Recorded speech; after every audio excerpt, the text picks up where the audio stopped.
Hello there, Comic Clan, and welcome to Comics in the Cross, the greatest streamers you have never heard of. Of course, one of your hosts for today, Cross, alongside my partner in crime, the other member of the dynamic duo of Twitch, Nitro.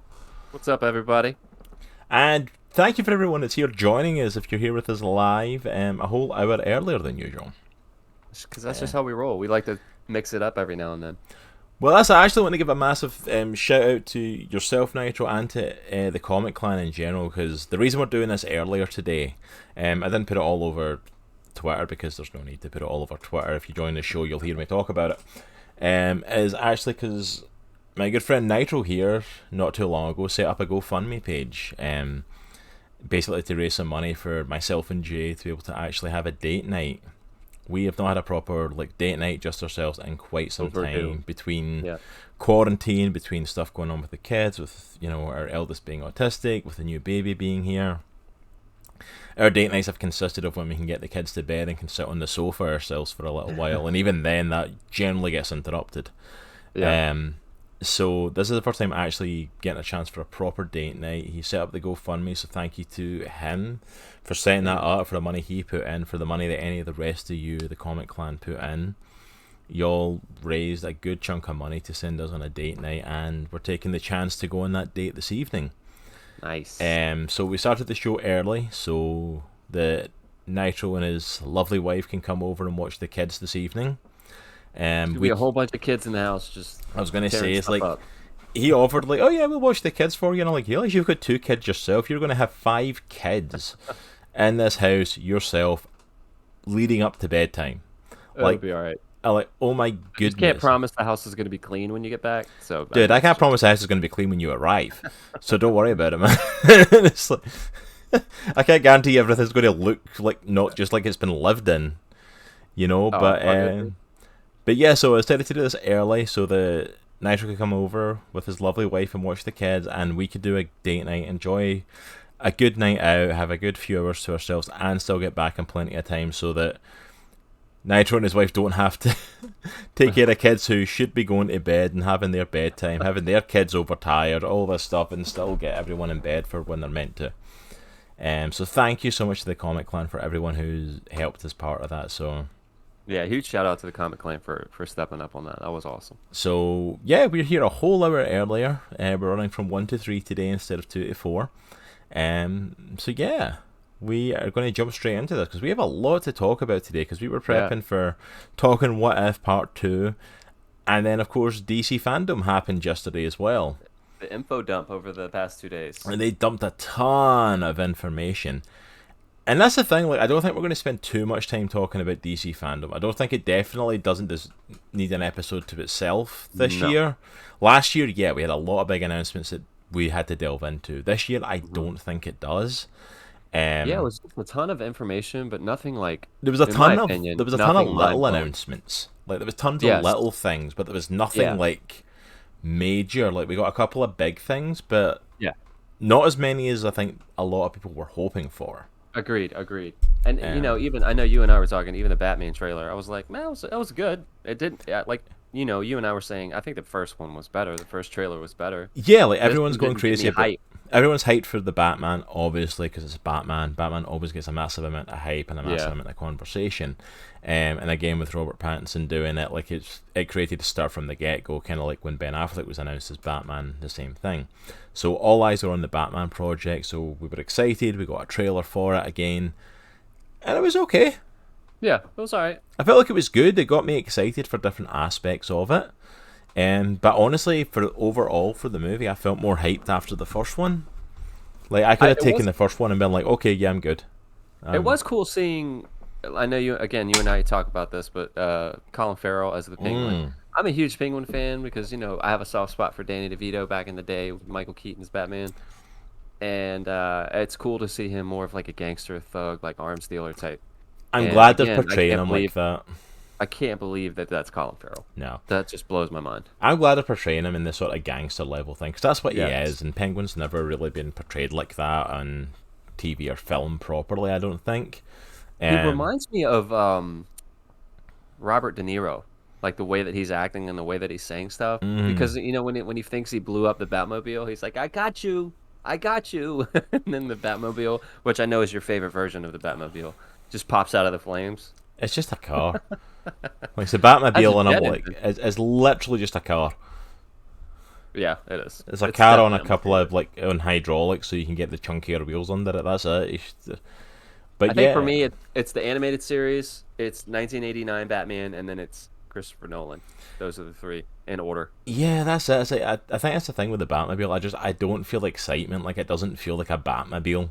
Yeah. I, you know what I mean? Like for what we know of Batman, especially how Batman's evolved, especially in cinema over the last few years, Hmm. you're expecting a car that's laid out with gadgets that's fancier, or even like the Christopher Nolan version that's a tank that's designed Yeah. to go into situations that that he's prepared for anything. I just really don't feel like this car is it. Like him coming through that explosion without a scratch on him feels more lucky than like Batmobile Yeah. to me. You know what I mean? It's like he's just Yeah. lucky he didn't blow up. He's got protagonist defense around him. That's how he got through the explosion, as opposed to it's the Batmobile and like you're not going to blow it up. Yeah. It didn't look Um, that great, in so my yeah, I'm opinion. not I'm not hyped for that itself. Colin I'm Farrell's still not. Penguin, I am hyped for. He looks awesome. He He seems to be does. awesome. I still like. Someone posted it on Twitter, the side by side, and I'm like, Dude, it's crazy. I still don't believe that's Colin Farrell in that makeup. Like, I can't see any of him. Yeah. Like, I'm looking even like here at like his eyes and nose, and I'm looking at it like trying to see if I can see some of his facial structure, and I'm like, Mm. the makeup is so good. It's Yeah, done it's so well. phenomenal. I'm Um, s- I'm still not buying Robert Pattinson as Bruce Wayne, and I'm not a huge fan of the Batman either. you're not a fan of emo It, Bruce? no, I just have a I PTSD from I Spider-Man just 3. really am getting Spider-Man 3 vibes when I look at his Bruce Wayne. Like, it really feels like emo Peter. Like, The shot when he turns around, his eyes are black, and he starts yes! running. I'm like, okay, we get it. Like, I'm no shot against Robert Pattinson. He is a phenomenal actor. He's He going through his My Chemical Romance he phase. is. You gotta give him a break. That's what it feels like. Like the guy deserves all the credit in the world, and he deserves all He's a the. phenomenal actor. He deserves praise, and he deserves to be separated from all the Twilight crap that he's gotten for so Agreed. long. Agreed. Like Twilight deserves to be ripped apart. It's an awful movie series. Hmm. I'm sorry if you're a fan. Yeah. It is How awful. dare you? How dare you besmirch? Oh, I will besmirch it every day, I will all day. besmirch. Um, but yeah, it's an awful series. It's not worthwhile, and his acting in it is shocking. But to be fair, so is everybody's. So it's Yeah. not his fault necessarily. But he has done plenty of stuff since then to show himself as a credible actor. Yeah, I mean, he Um, was in what was it? The new movie Christopher Nolan movie where they mm, messed with time. What was that called? oh, Tenant. Tenet. He was phenomenal in that. He was really good in what was that other one? Lighthouse with William Dafoe. That was a weird Yeah, art housey type movie, but he was phenomenal in that. he was. That movie hooked me in the most bizarre way I possible. know. It I really know. did. I know. It was Um, such a weird but cool movie. But yeah, it's like so he's proven himself like in so many different genre movies. So like I'm more Yeah, than happy to give him an opportunity as Batman. If anything, agreed. like feeling like I'm not sure about him about Ben Affleck's Batman, and then seeing the product Hmm. is 100% made me kind of go, okay, I'm at least willing to give him an opportunity because Yeah. he could pull it off. Yeah, because there's been a lot of castings where I'm like, ugh, how's that gonna work? But then you see it on the But screen, you see what they do, and it turns out really good. but as much as I looked at Ben Affleck out of costume and just like I don't feel like you're Bruce Wayne, I'm getting that same vibe with Robert Pattinson. I don't feel like it's Bruce Wayne. Yeah, It doesn't feel like that to me. Maybe it'll be different in the movie, and I can't get over the bat suit. Like it's something about the mask, like at this section agreed. where it connects with the neck. It Yeah. just looks a little bit weird to me, and it's like Well, it has like a collar. He has like a collar on his thing, and it's just I really don't know weird. what it is. I'm not a fan of that design of the suit, but I think Yeah. he looks decent in it compared to like like there's different aspects of the suit that do look kind of cool. Like some of the armoring looks cool. I do like the idea of the bat symbol made out of the gun that killed his Hmm. parents, Yeah, yeah, yeah. and just doing something different with that. Like I'm okay. That's definitely a different direction. I'm intrigued with Yeah. it. I definitely like how But they're leaning into the fear aspect that he brings to the table hmm against the villains. I like that, and I know a lot of other movies in the past have touched on that, but I feel like they're really leaning into that with this one. um, so We got the Batman, which everyone's talking about. The other big one that everyone's talking about is our first look at Black Adam. What did you think of, after what, nearly a decade? Just about, man. Of waiting? Like, it literally, it's been like, what, 2014? It's been like 7-8 years at this point. Look, man, I don't know how long they've been actually in production with this movie, but I feel like they could have given us more than just a teaser. I feel like they could have given us a proper trailer with a very, very, very light framework of what the Well, they plot announced is. this in post-production. The movie's in post-production, which means like all the filming is done. And I'm like, you could have given us a basic trailer. I will say, though, based off what I saw, The Rock looks properly terrifying as Black Adam. He looks awesome, and Yes. one thing I did love about the trailer, because I was really worried. When he got attached to play Black Adam, everyone thought, okay, he's going to go up against Shazam. And then they did this weird thing where they separated them and wanted to give Black Adam his own movie. Mm-hmm. And I got really worried they were going to screw him up. Yeah. Because they were going to turn him from being a villain into being an anti-hero. Yeah. Which I'm like, he's not. Yeah. I'm sorry, he's not. I don't know a ton about Black Adam, to be honest, because I didn't grow up with those comics. So, like, I thought he was more of like he started out as a villain, but he kind of does what he needs to get whatever he needs to get done, whether that's good or bad. He does, and there's anti-hero aspects to him, but like, I'm sorry, you're bringing him to the big screen. He needs to be villainous, and I was so worried having The Rock attached to it. There's no way he's going to go full villain. Yeah. And then the trailer happened, the clip we got, and he legitimately picks someone up by the throat and electrocutes him into a skeleton. Yeah. Like, full blown eradicates him into dust. Yeah. Basically murders someone. Oh! The first minute of us being introduced to him. Awesome. We're getting a villain, Black Adam. Fantastic. Because all we got from the reveal, I mean, like, The Rock talked before it. Mm-hmm. And legitimately, I think The Rock talked longer than the clip actually was. Oh, yeah. The clip was only like 30 seconds long, maybe. And it was this team, we don't even know who they were, going into, I'm assuming, where Black Adam was trapped. Mm-hmm. And someone said Shazam, and like this bolt of lightning happened. Yeah. That smashed it open, and then he's like kneeling there with a cloak over him and stuff, and we didn't even get like a full look at him, because mostly it was cloak and shadow sort of stuff to it. Yeah, I would have really liked, and I know this is just a small nitpick, but I would have liked, like, as he was panning over, like, you see his eyes light up yellow. That would have been sweet. But Yeah, just to see something. yeah. Also, as well, I was hoping we were going to see a bit more of the Justice Society, because we heard, like, during the little thing before it, when they were showing behind the scenes stuff, there was interviews with certain people who, like, the Justice Society had been cast. Like, they were talking to the guy playing Hawkman, they were talking to Pierce Brosnan playing Dr. Fate, sorry. They were talking to these actors who are part of it. Mm-hmm. And it's like, I'd love to have seen a bit of them on screen, but at this point, I'm just happy to see something with Black Adam on it, because it literally feels like The Rock has been attached to this forever. Yeah, I'm interested. I don't know a lot about the DC characters as they pertain to, like, Black Adam and Shazam and stuff, or just in general. So I'm interested to see Pierce Brosnan as Dr. Fate, because I feel like Pierce Brosnan's pretty old, right? And I don't think Dr. Fate is like an older hero in the comics, right? He can be. Dr. Fate has been a few different people. Like, basically, Naboo, like the spirit of Dr. Fate, inhabits the helmet. And so there's been a few people that have worn the helmet over time, and some of them are older, like, because some of them are trapped like that for a while. Yeah. And so, like, it could work. I think, honestly, the way that Dr. Fate carries himself, like, Pierce Brosnan could be a really good choice for that. I'm intrigued to see him on screen for it. But yeah, I mean, I'll take it. Let me kind of have a look-see here and see what else was. So a lot of them were just like smaller announcements. So let me go through some of the ones that I posted. The Titans series has been renewed for season 4, which I'm very excited for. I've been enjoying Titans, been really enjoying season 3, so I'm excited to see where they go with season 4 of that. Yeah. But that's all we got, was just a confirmation of that. We got some really cool concept art for Blue Beetle for the upcoming HBO Max show.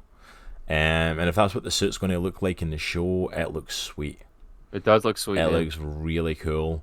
So I'm up for this. You guys know I've been talking about Blue Beetle for forever. Like, he's one of my favorite heroes. Like, I honestly think if they do Jaime Reyes like proud, he could be a massive like teen hero for them. He should be on the level of like Teen Spider-Man.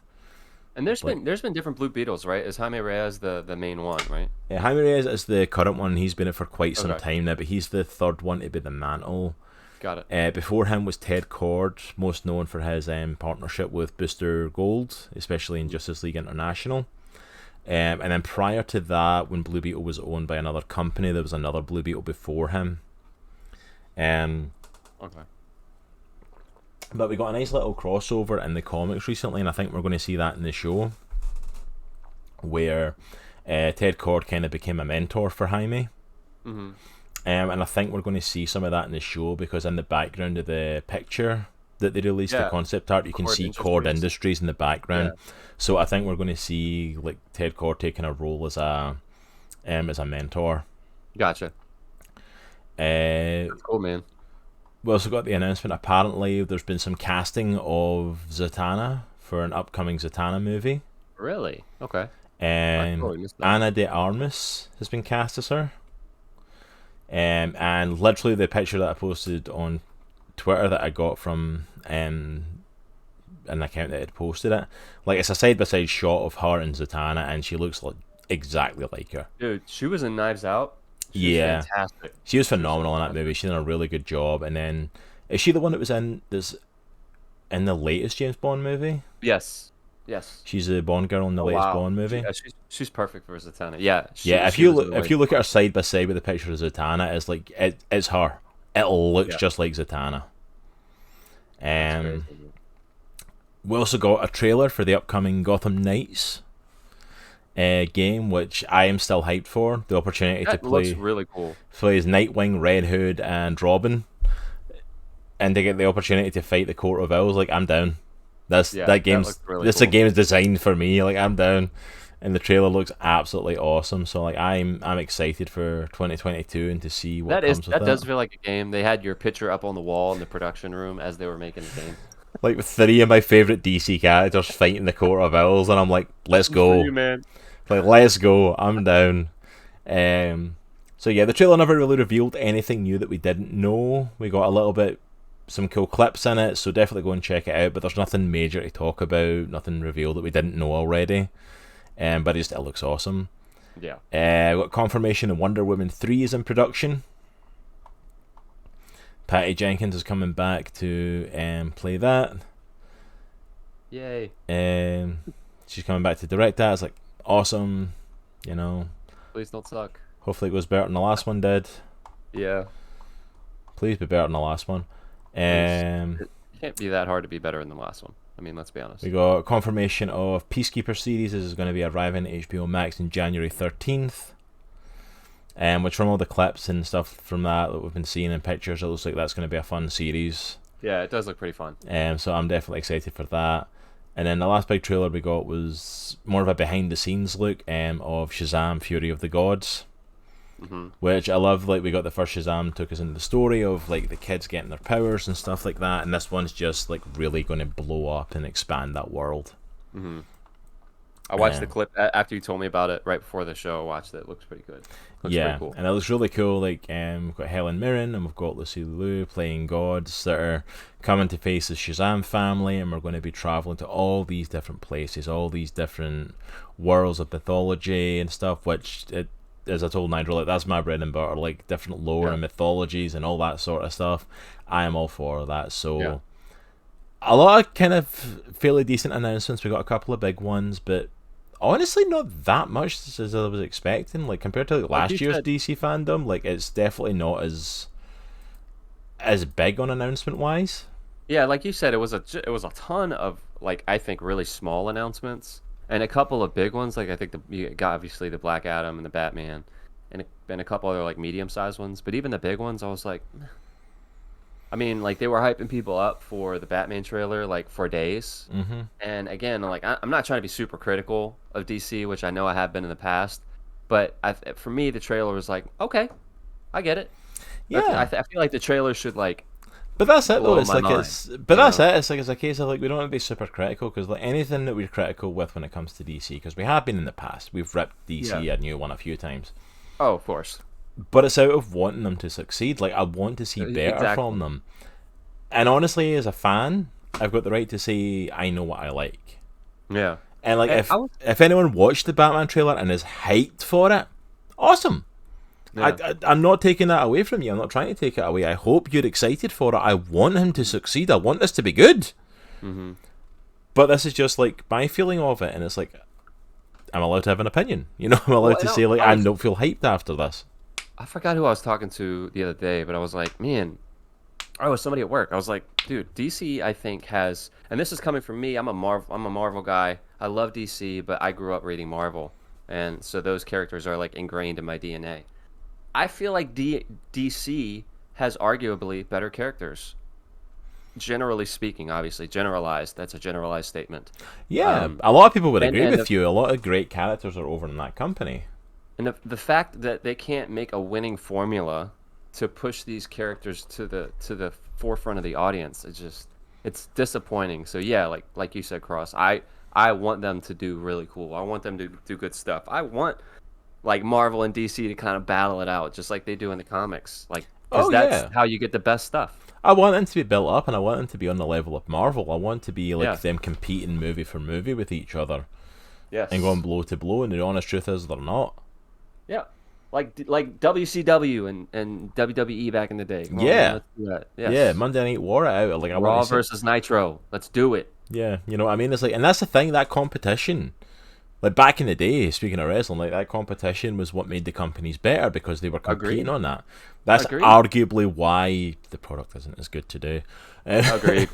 You know what I mean? Nowhere It's near. like, you know what I Yes. mean? And it's like it's the same for movies like this. Like what makes Marvel and DC better is like, yeah, there's a mutual respect there, but there should be a competition there. Like, you know what I mean? It's like that. It's like Marvel's raking in this money. DC should be looking at it, going, I want that money. Yes. And Yeah. how do we get it? And actually planning to get it, not just forcing a Justice League movie and watching it bomb in a failed attempt to get it. Yeah. Which, by the way, I don't know if you've seen, that was trending as well. On yesterday during the whole DC fandom was Restore the Snyderverse was trending again. Which It's not going to happen, guys. I know, but it's not like, going to happen. but I think that's half. They gave you the Snyder cut. That's all you're getting. But I think that's half the issue is DC is not, or Warner Brothers at the very least, are not listening to the fans and what they actually want. They're presenting all these things, like here's all these like DC shows, here's all these DC movies that are coming, here's all this stuff. They are literally screaming what they want. Yeah. And Warner Brothers is like, no. Yeah. Like, I mean, if you wanted to test it, you tested it. You Yeah. released the Snyder cut of Justice League, something which, I'll be honest, I did not think was going to happen. You proved me wrong on that. Same. And the success of that on HBO Max should have told you that this is worth pursuing. Look, Warner Brothers basically said, "Here, we're gonna throw you guys a bone," and they literally said almost that verbatim. Like, we're giving this because the fans want it, but we're going a different direction after this. The only reason you got it is because you screamed loud enough, I have never seen. and it's a one and done thing. I think. I have never seen a group of fans screaming so hard that they want to give a company their money, Yeah. and a company saying no. Mm-hmm. Like, they are literally telling you, if you do this, we will be throwing our money at you to see it. And But here's my the thought. company's going, no. Here's my thought, man. Like, and we're getting on a DC thing here, but it's got to happen, man. Yeah. DC is focused on all these tertiary characters that a lot of people don't really care about. And I'm not saying they're not good characters, but they're not the best characters. Yeah. And they can't get their main characters right. I think if they went with the approach of getting their main characters right, then they would have more leeway. They would have more say-so in, developing properties for these other characters. And people would be vested in that because you got the main characters right. Well, yeah, think about it. Think with Marvel, like, see when they were launching the MCU, the first phase, do you think anyone would have cared about Ant-Man or Guardians of the Galaxy if they hadn't succeeded with Iron Man, Thor, Captain America, Hulk, if they hadn't succeeded with these characters that people are at least vaguely aware of, because at the time they weren't household names. Yeah. Whereas like DC, you legitimately have household names. Yeah. Again, arguably better than Marvel characters. Bigger at least. Yeah, bigger at least. They're within pop culture. Batman, Yeah. Superman, Wonder Woman, Flash, Aquaman are all known at the very least as pop culture references. Yes. At the very least, if not more. People who have never read a comic in their life know Superman's origin story. Speaking of characters as well, where's our Superman movie as well? Can I just say, I've never seen fans screaming for a movie so much, and an actor portraying him so desperate to play the character that they're just not willing to do it. Yeah, he's literally staying in perpetual Superman shape, just in case.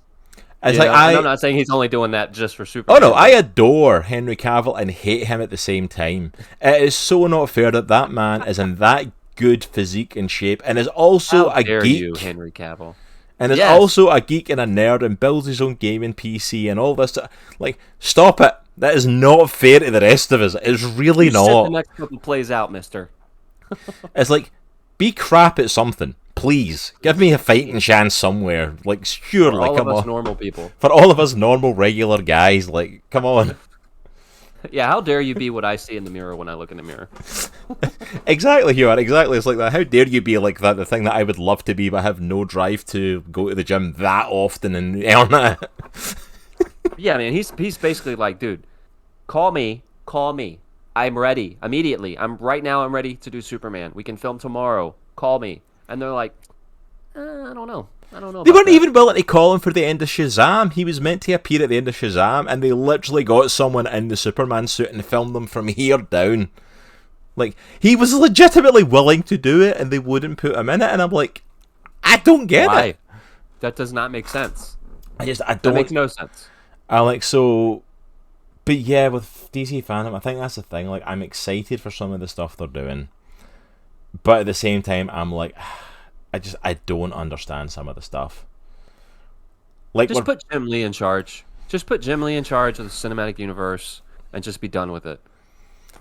I'm like, I don't get it. There's some great stuff coming out of DC fandom, don't get me wrong. Like, I'm excited with some of the stuff they're doing, but like, I'm excited for the upcoming Titans new season. Like, I've been loving that show. I think it's been great. Don't get me wrong, season 3 literally became Bat Family plus a couple of Titans. But like, I haven't seen it yet. I haven't seen that yet. It's worth checking out, I think. It's definitely been an enjoyable show for the most part. Yeah. So there's some great stuff coming out. Like, I'm excited for the Gotham Knights game coming out. I'm excited for the Shazam movie. I think they're doing great with that character. The Batman, for the most part, I'm excited for. Not necessarily off of this trailer. And there's a couple of things, but for the most part, I'm excited to see what Robert Pattinson can do. Yeah. There's some things where I'm not as hyped as I thought it would be about that movie, man. No. Like, I'm not that hyped for that. Wonder Woman 3, like, I'm not excited for after Wonder Woman 84. Wonder Woman 3. Like, after Wonder Woman 84, it was like, I'm... Okay. Like, really? Yeah. You know... But we'll see. We'll see what happens. Like, I'm not as hyped after fandom as I wished I could have been. Yes. You Yeah, know. because like you said, last year's was like crazy. What did they announce it last year? They showed the actual Batman teaser, right? Yeah, like, I can't even remember what we showed last year, but we had a whole podcast dedicated to it, and it was like, because we chatted for ages about it. We had a whole episode on it. Oh yeah, they showed the Gotham Knights for the first time. They showed Black Adam and all that stuff. So they basically re-showed everything that they showed last year. Yeah. They basically like, yeah, we're a bit further along with all of this stuff than we were last year. We got some cool stuff to show you. Let's rewind last year's tape. Yeah, pretty much. All right. But yes, so yeah, before we start just making this a ripping DC show, because that's way too easy for us to do, we are of course going to be jumping into talking about Marvel What If today, finishing up our review from last week, looking at episodes 5 to 9. Just before we get into that, though, I do have a couple of things that I want to mention. First of all, since I'm going to be shouting out stuff, might as well shout out our sponsor, BCW. Put the link in chat. BCW is a company that basically supplies all things for collectibles and memorabilia to be protected, displayed, and kept safe. If you're a comic collector, chances are you know about BCW and the stuff that they supply, but if you need bags, boards, long boxes, frames, folders, hard cases, anything that you use for collecting your comics, you can pick them up there. As well as if you collect Magic the Gathering cards, things like that for card games, tabletop games, they provide protective cases for that. If you collect music, records, CDs, DVDs, anything like that. Oh, no worries, Nitro. Nitro apparently cannot hear me, so I'm just going to go for a rant. Ooh, that does not look good. See if he comes back, give me 1 sec. But yeah, so you can go ahead and click on that link to head over to BCW and use code ComicsCross to save 10%. At least you're centered. Yeah, I mean, at least I was centered. Logical Robot, hello chat. Lost access to my account. Finally got it back. Followed the channel. Waiting for a stream. And now have to follow again. Twitch is broken. Good to see you guys. Wow. That sounds like a heck of a time, Logical Robot. But we're so glad you're here with us today and that you're able to join us. I have no idea what's happened to Nitro. He has just disappeared. But can you guys hear me okay through the... Is it coming through chat okay? Like my volume and stuff like that? Hopefully it's not an issue on our end. But yeah, so please go ahead and check out our sponsor, BCW. We are big comic book guys. We're comic book collectors. So like I've got comic book stuff. Don't know if you can see it down there. I actually have a long box here with BCW's logo on it. So yeah, I'm gonna... You know, let me actually... I don't know if I can go with my solo camera because I'm in Discord, so... Because for some reason it doesn't pick up. So I'm just going to keep talking and hope Nitro comes back at some point. So I'm actually going to chat about an awesome conversation I got to have this week. I got to sit down with Dr. Baron Bell, who, if you've followed the show for any length of time, you'll know is a guest that we've had on talking about Dominion, Fall of the House of Saul. I got to sit down and talk with him and his co-writer, co-creator on Dominion, Daniel Hancock, about an upcoming panel. We announced I think I mentioned it last week, and I mentioned it the last couple of weeks, that there's going to be a live panel talking to Christian creators in comics and animation. So we got to sit down and talk. Let me throw up the official flyer as we were able to finally share it. So taking place on November 21st, the Sunday, from 1 p.m. to 4 p.m. The main thing it's going to be on is on Facebook Live over at Terminus Media on their Facebook page. But we are looking at getting it streamed over here to Twitch, to our Twitch channel, so that if you all want to keep following us here on Twitch and stay up with the conversation, you can definitely do that. But we have a lot of amazing creators coming on as part of it. Let me go through just some of their background stuff. So I'm trying to pull the flyer up itself on here so I can actually see the names, because I can't see it on my screen now.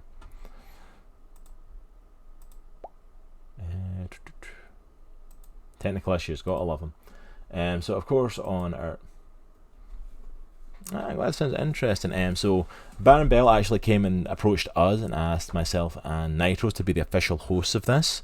So following our meeting this week, we are actually going to be basically taking over the whole streaming of it. We are going to be in control of that side of things, hosting it, modding the thing. So you'll be able to tune in live and hear the conversation. You'll be able to join in with the conversation, ask questions. We've got, starting from left to right, we have Barry Cook, probably most famously known for director of Disney's Mulan from 1998, and also involved in an upcoming Jesus film project. Mitch Breitweiser, known for working with Marvel, creating the comic book character Red Rooster. He's the owner of a new company called Allegiance Arts Comics.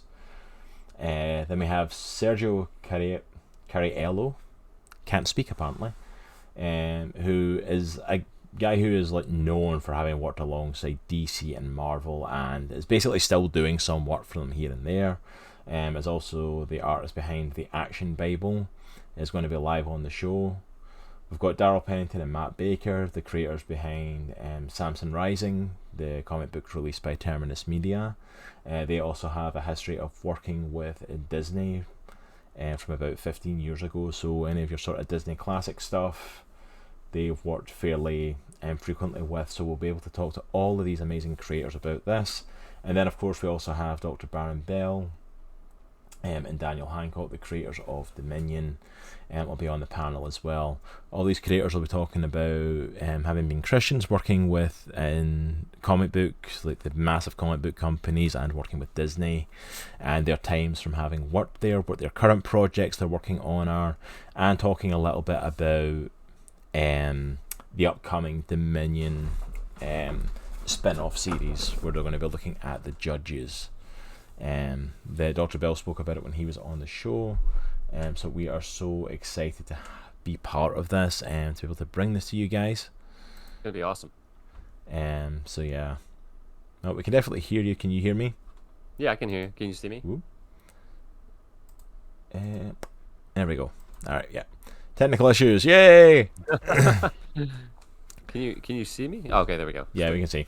Sorry, it was catching up. It was because I had the screen up, it freezes it for some reason on the stream. Okay, got it. Yeah, I don't know what was going on, but yeah, I'm super pumped about that panel, dude. That's crazy. Yeah, that's gonna be crazy.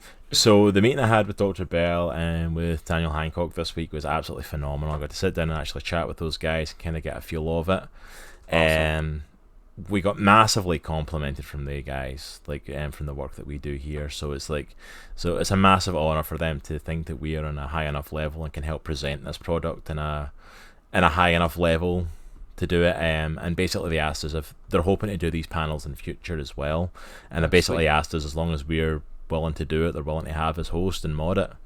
That's awesome. And I basically accepted on our behalf for as long as they'll have us, we'll do it. I gotta get with you just to get the layout of the panel and everything like that. Yeah, cool. So I'll need to talk to you because we're not going to be using our usual stuff for it. We're going to be using StreamYard and stuff, just because it's easier for the creators. So we've got our own stuff to learn for that side of it and our own research to do. But we are going to be streaming it over to Facebook Live, to Terminus Media over there. So if you want to follow it there, and then we're also going to be looking to stream it here to the Comics in the Cross channel. Cool. So it should be popping up awesome. live here. And I basically accepted taking over the whole streaming responsibility for it, so kind of like what we do for today in the podcast. Yeah. I basically signed us up for that. I'll be running the tech side of things. Both of us will be asking questions and hosting, and you'll be taking main majority of keeping an eye on chat, kind of like you do for us. Yeah, absolutely. And I said basically, as long as I've got Nitro with me, I said we can do that. We'll handle it. We can take care of that easily. Because, of course, look at the freaking names that are on there. People that have legitimately worked with Disney and Marvel and DC. Do you want to come and talk to them on a panel? Yeah. So, I don't know. I don't know how we pulled this one off. We're just that good. I mean, what can you say? I was saying to some of the guys the other day, and I said, I keep waiting for Dr. Bell to realize he made a mistake asking us to do it. I'm just hoping he doesn't notice beforehand. You know what I mean? It's but of course we are completely excited and completely just taken aback that we were invited to be part of this, and are so grateful that we get to be part of it and also share it with all of you, and the Comic Clan can come. So make sure you join us live for that, November 21st, 1 to 4 p.m. Eastern Time, either on the Terminus Media Facebook or here at Comics in the Cross on Twitch. Make sure you join us live because you'll have the opportunity to ask questions. There's going to be giveaways. There's going to be, trust me, there's a lot of giveaways. He told me about some of the stuff that's coming. They're looking to get giveaways from pretty much all of these creators. That's so awesome. Comics, artwork, upcoming project stuff. Trust me, Are we allowed to enter? I was going to say that, it's do I try and be good? Do I try and be good? I'm a host, I shouldn't enter. I should leave it for other people. And I'm they're giving away this stuff. I want it. I want to get with this conversation. stuff. Be just to be on the same level here. We are allowed to enter, right? And I was gonna say, can we enter? Is that okay? Because if we win it, I don't want it to be a case of that. Oh, you just gave it to the host. I'm no, I want it. I'll fight tooth and nail for some of this stuff. But yeah, so like you definitely want to be part of this, and we are so excited for that. Yeah.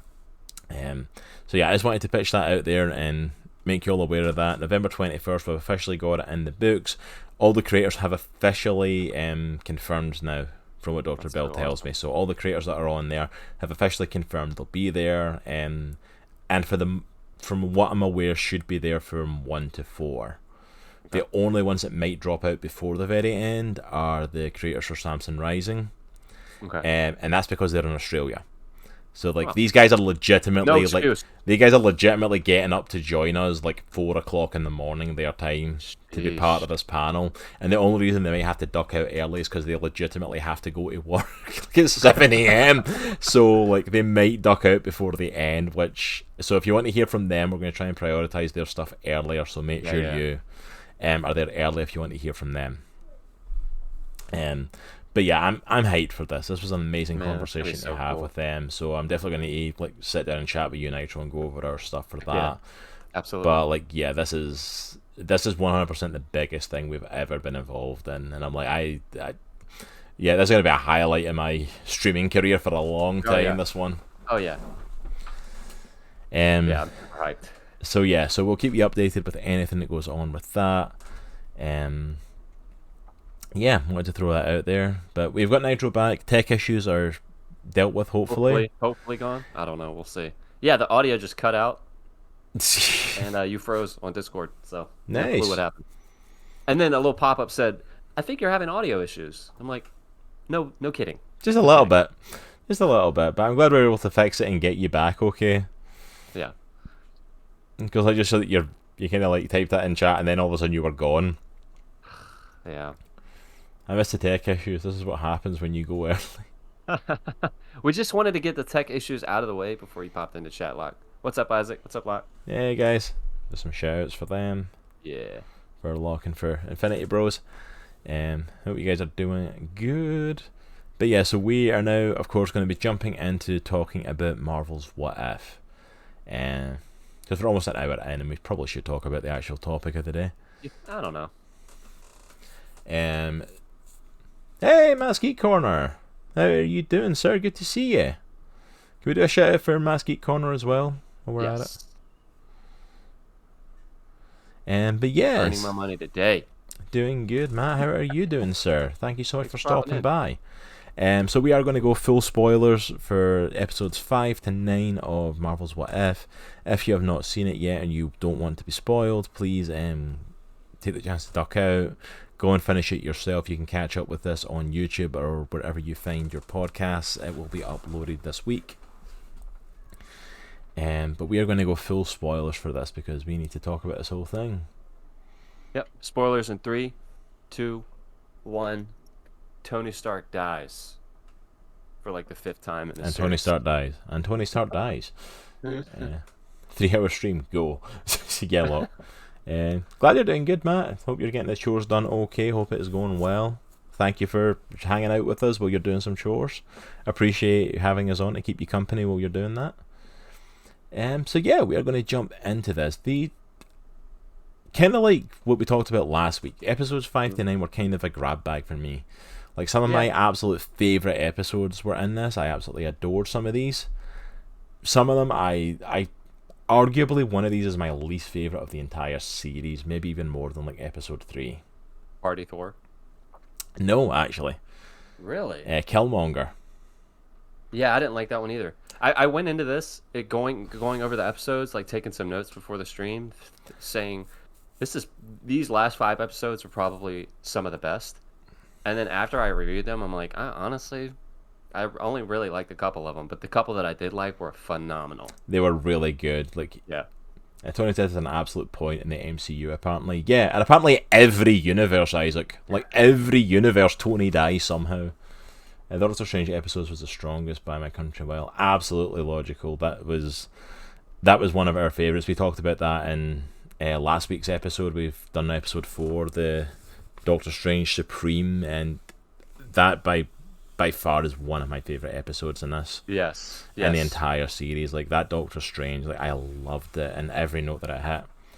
Yeah, and just for sake of conversation today, even though we have 5 episodes left that we're going to cover, we're going to we're gonna kind of combine the last two episodes because it's kind of a Last two's a two-parter. two-parter. Let's be Yeah, honest. Like it's a two-parter episode. Yeah, I wasn't a fan of Party Thor. same. My least favorite though is probably the Killmonger episode because as much as like watching a Party Thor or watching like episode 3 with the murder mystery stuff and all that, like as much as they were episodes I wasn't a big fan of, legitimately I felt bored Yeah. watching the Killmonger saves Tony Stark episode. Hmm. Like I literally felt bored. Like I honestly felt like, okay, we must be nearing the end of this. Checked the time on it and it was only Yeah. 15 minutes in. We were halfway Yeah. through and I'm like, what in the world's going to happen for the rest of this? Yeah. Apparently nothing. See, I kind of felt like that with the Party Thor episode, but they did have some cool stuff in the Party Thor that I really liked. Like I loved Frost Giant Loki. I thought that Yeah, there was was some so cool elements to it and I was like, I never felt bored with it. yeah. I never felt But bored yeah. with that episode. I wasn't a massive fan of it, but at least something happened. A little bit. Yeah. I shouldn't say I didn't like it. It was still enjoyable, but my least favorite episode. Yeah, and I that's get it. it. It's like I totally get it. If that's your least favorite, I understand that completely.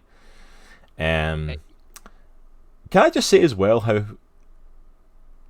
hysterical it is that one of the reoccurring characters that apparently is here to like try and help save everything in multiple universes is Captain Marvel, yeah. and not a single version of her is picked for Guardians of the Multiverse. She's brought in like in episode 3, she's brought in along with Captain America as like the last people standing when the Avengers are taken out. Hmm. She's brought in to deal with Thor when his partying could destroy the Earth. She goes to Which was take a on cool scene. she goes to take on Infinity Ultron when he's basically taken over the entire universe before she gets Hmm. wiped out. Like, Yep. we are pushing hard that Captain Marvel is one of the strongest beings to take on all these threats. Yeah. Not one single version of her shows up in the Guardians of the Multiverse.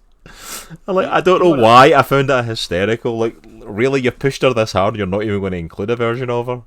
You know what I thought was pretty balled up is like towards the end when they were like putting together the Guardians of the Multiverse, and there was Tony Stark, with Eitri the elf or the dwarf rather. Sorry.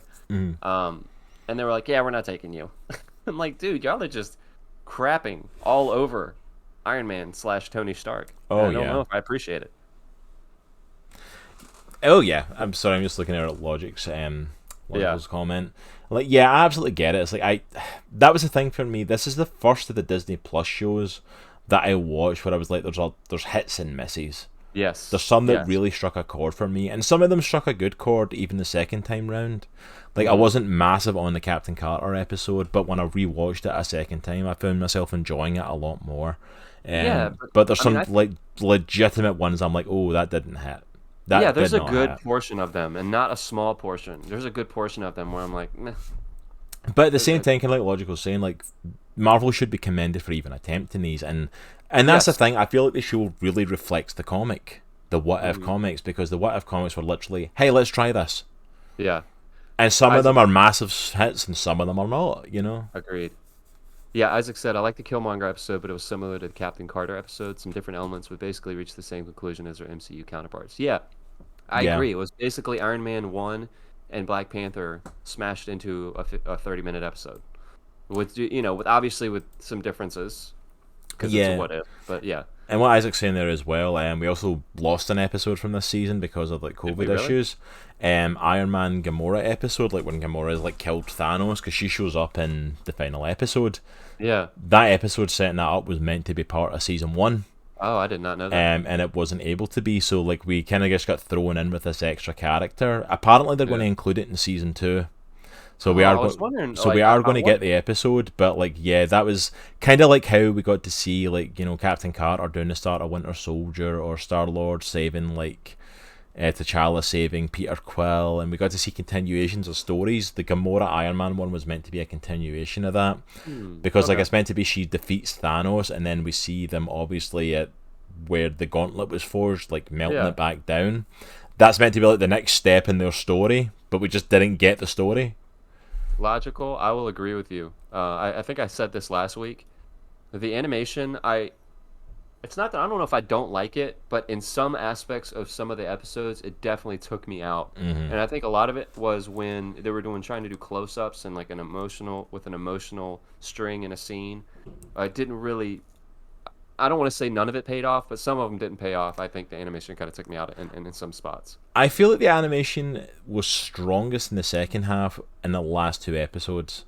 I Agreed. felt like in Ultron Wins and the Watcher like breaking his oath, I feel like the animation really fit there. I didn't feel like there was any moments in either of those where it took me out. Well, especially the beginning of episode 8 when it's just Black Widow and Hawkeye. I thought that that was one of the strongest openings of any of the What If Yeah, episodes. it was That was really well so done. cool, man. So cool. So like yeah, there's a lot of great moments to this, and there's some that just are not hit. And again, as I've said before, for this is going to be completely our opinions and our takes on this. If you enjoyed the episodes, or if the ones that we liked that you didn't, that's perfectly fine. You're Yeah, allowed to it's enjoy okay. or not It's like. okay to be wrong. You're allowed to like and not like what you want. But we are going to be going into. Oh, camera's freezing. We are going to be going into what our thoughts were on this.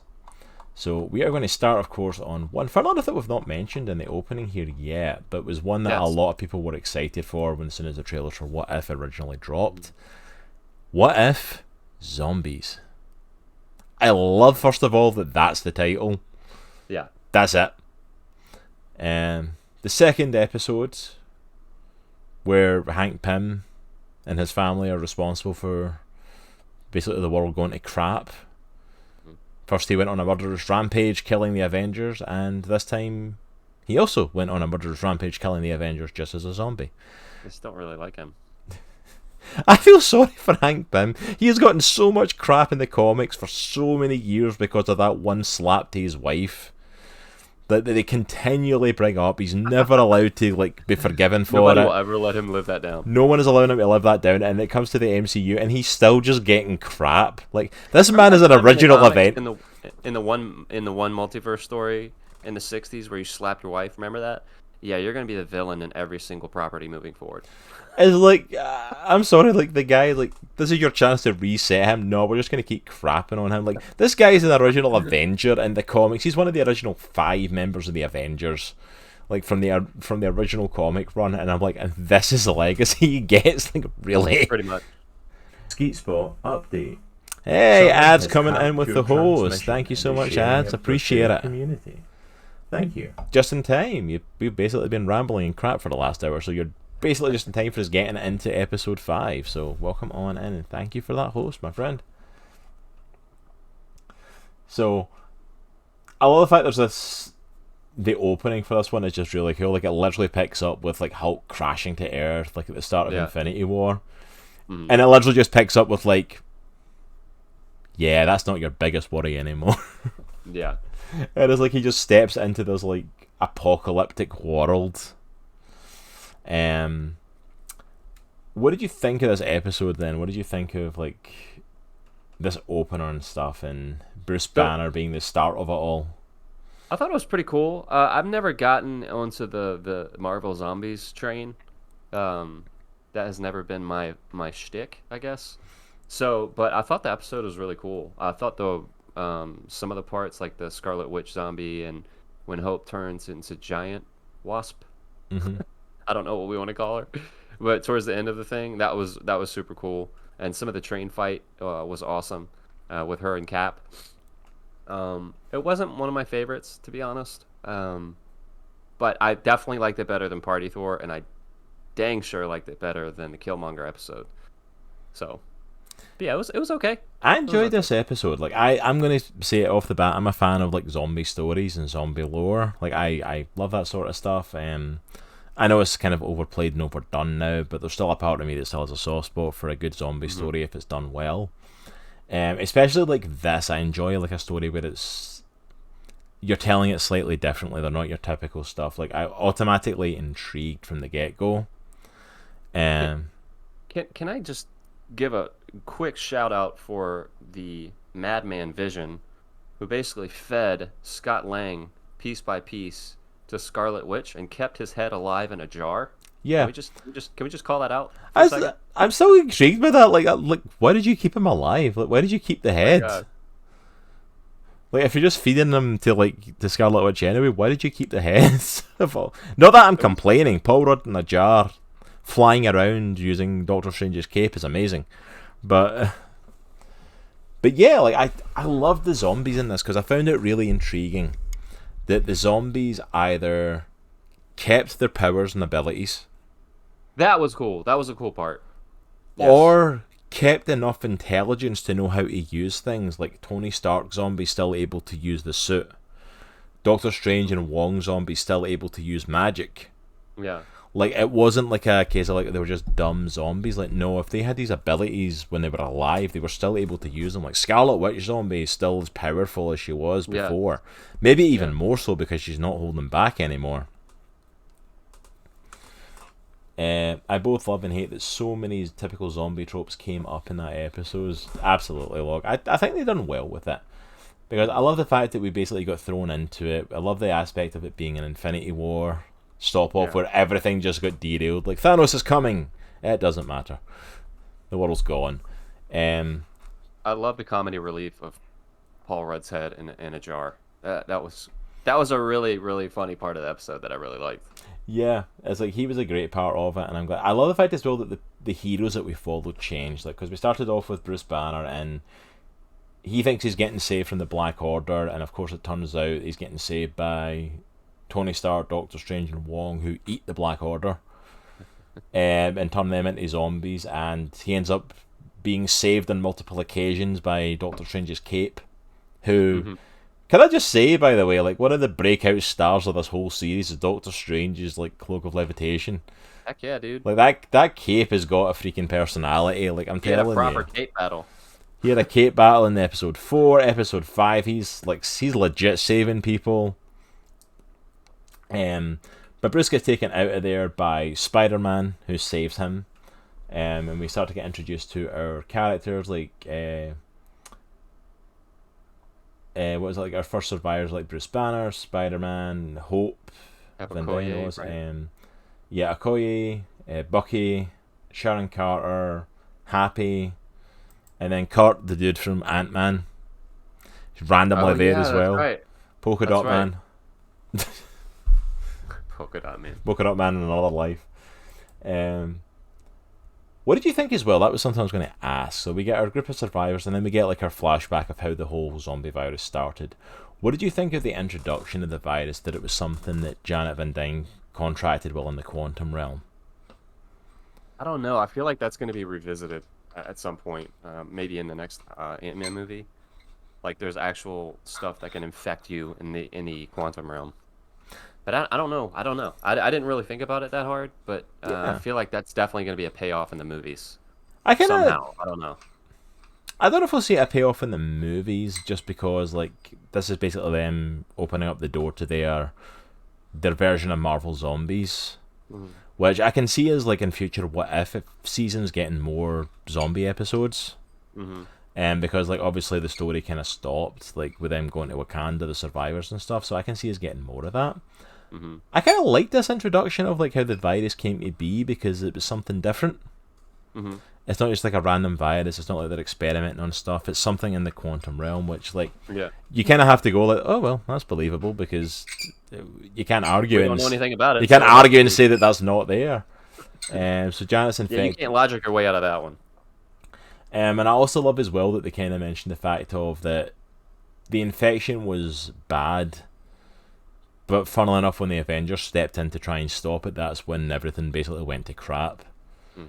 Because like immediately they get infected. Hank bites Cap. We have super-powered zombies. And then we got super-powered zombies, so this starts to go global on a super-power scale, and it's like... Yeah. And that's when everything basically went to crap from there. Shout out as well, we then get to see the survivors' base, which I loved, was like the train carriages like webbed up between buildings to keep it safe from the zombie attack. Like, that was a really cool base of operations. I loved that. Can we give it up for Spider-Man's new suit, which is basically his Far From Home suit? Yeah. With the cloak of levitation. With the cloak of levitation, which... Do you know what I love as well? I love the fact the cloak of levitation Spider-Man is the one that everyone shows pictures of. I love the fact that like, that's the one the Funko Pop's for.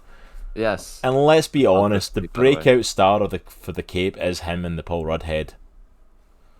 Oh Like yeah, Ant-Man's that's head, right. and I'm like, everyone focuses on Spider-Man getting that cloak. He doesn't keep it for that long. Like Ant-Man, essentially, his head is a head in a jar with a cloak around it that's flying That's him so about. true. I'm like, that's more of a break. I want a Funko Pop of that. Like, give me a Funko Pop of Yes. that one. I want to see that. A floating Paul Rudd head in a jar with a cloak. Exactly. But yeah, I love it. It was interesting that Spider-Man kind of took like a front and center position in this story that I Yeah, wasn't I love that. expecting. Like Yeah. he was very much the provider of hope. That there Mhm. was a way through this, that they could keep fighting and keep going, and I love the fact that they commented on like Hope actually asked him, like, when they fight off some of the zombies, like she gets infected, and she has a moment of like, how do you stay so hopeful? How do you keep going?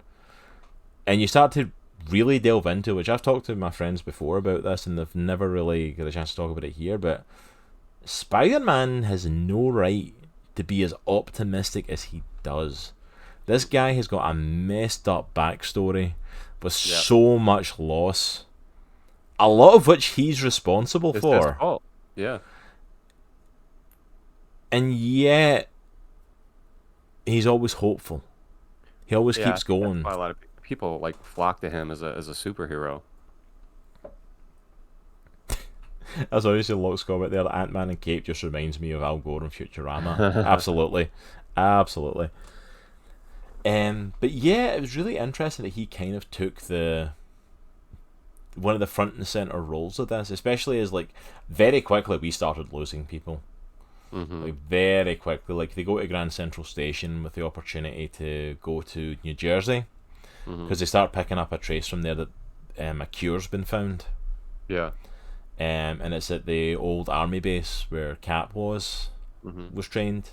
So they start heading out there. So they go to the train station to head there, and like literally from the get go, once that happens, people just start dropping. Every scene we start losing people. Because that's when Hope gets bit. That's when Hope gets bit. That's when we lose Happy Hogan, who Oh yeah, that's right. who almost eats Sharon Carter and instead ends And up who's wearing one of Iron Man's gauntlets, by the way? blam blam blam blam blam. Are you saying blam? Was I? You were actually saying it. Like, that's awesome. I'm like, oh, I gotta love Happy. But yeah, so we have that. We have him taken out. They get the train on the go. Like Spidey has to like use his webs to like basically rocket launch this thing and use all his strength because the engine's not starting on this train.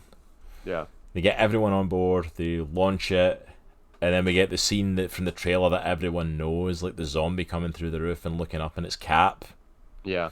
Who takes out Sharon Carter.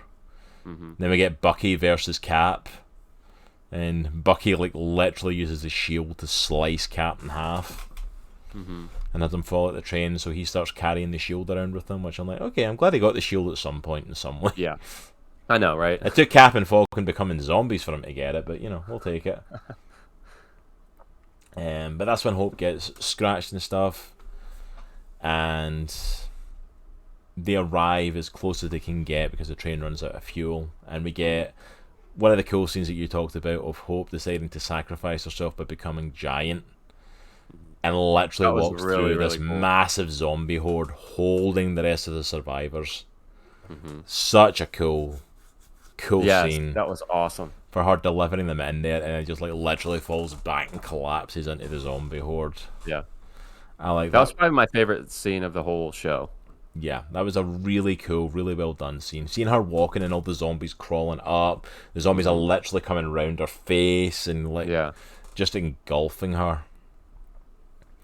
It's like it was so cool, so well done. And then you had Hulk, because he sacrificed himself too, like so they could get on the jet, right? Yeah, he sacrifices sacrifices himself right at the end. Hulk finally comes back out, and after which I love the fact that Bruce runs into the zombies at the end and doesn't know if Hulk's going to come out or not. It's just kind of a hopeful thing of like he's going to show up. And of course he has the big fight with Scarlet Witch because, as Nitro talks about, we got the whole Vision has like got the cure for some reason. Like the Mind Stone, like something that's emitting like pushes the zombies back. Mm-hmm. And to atone for like the fact that he's been like calling people there and basically killing them and feeding them to Scarlet Witch. Yeah.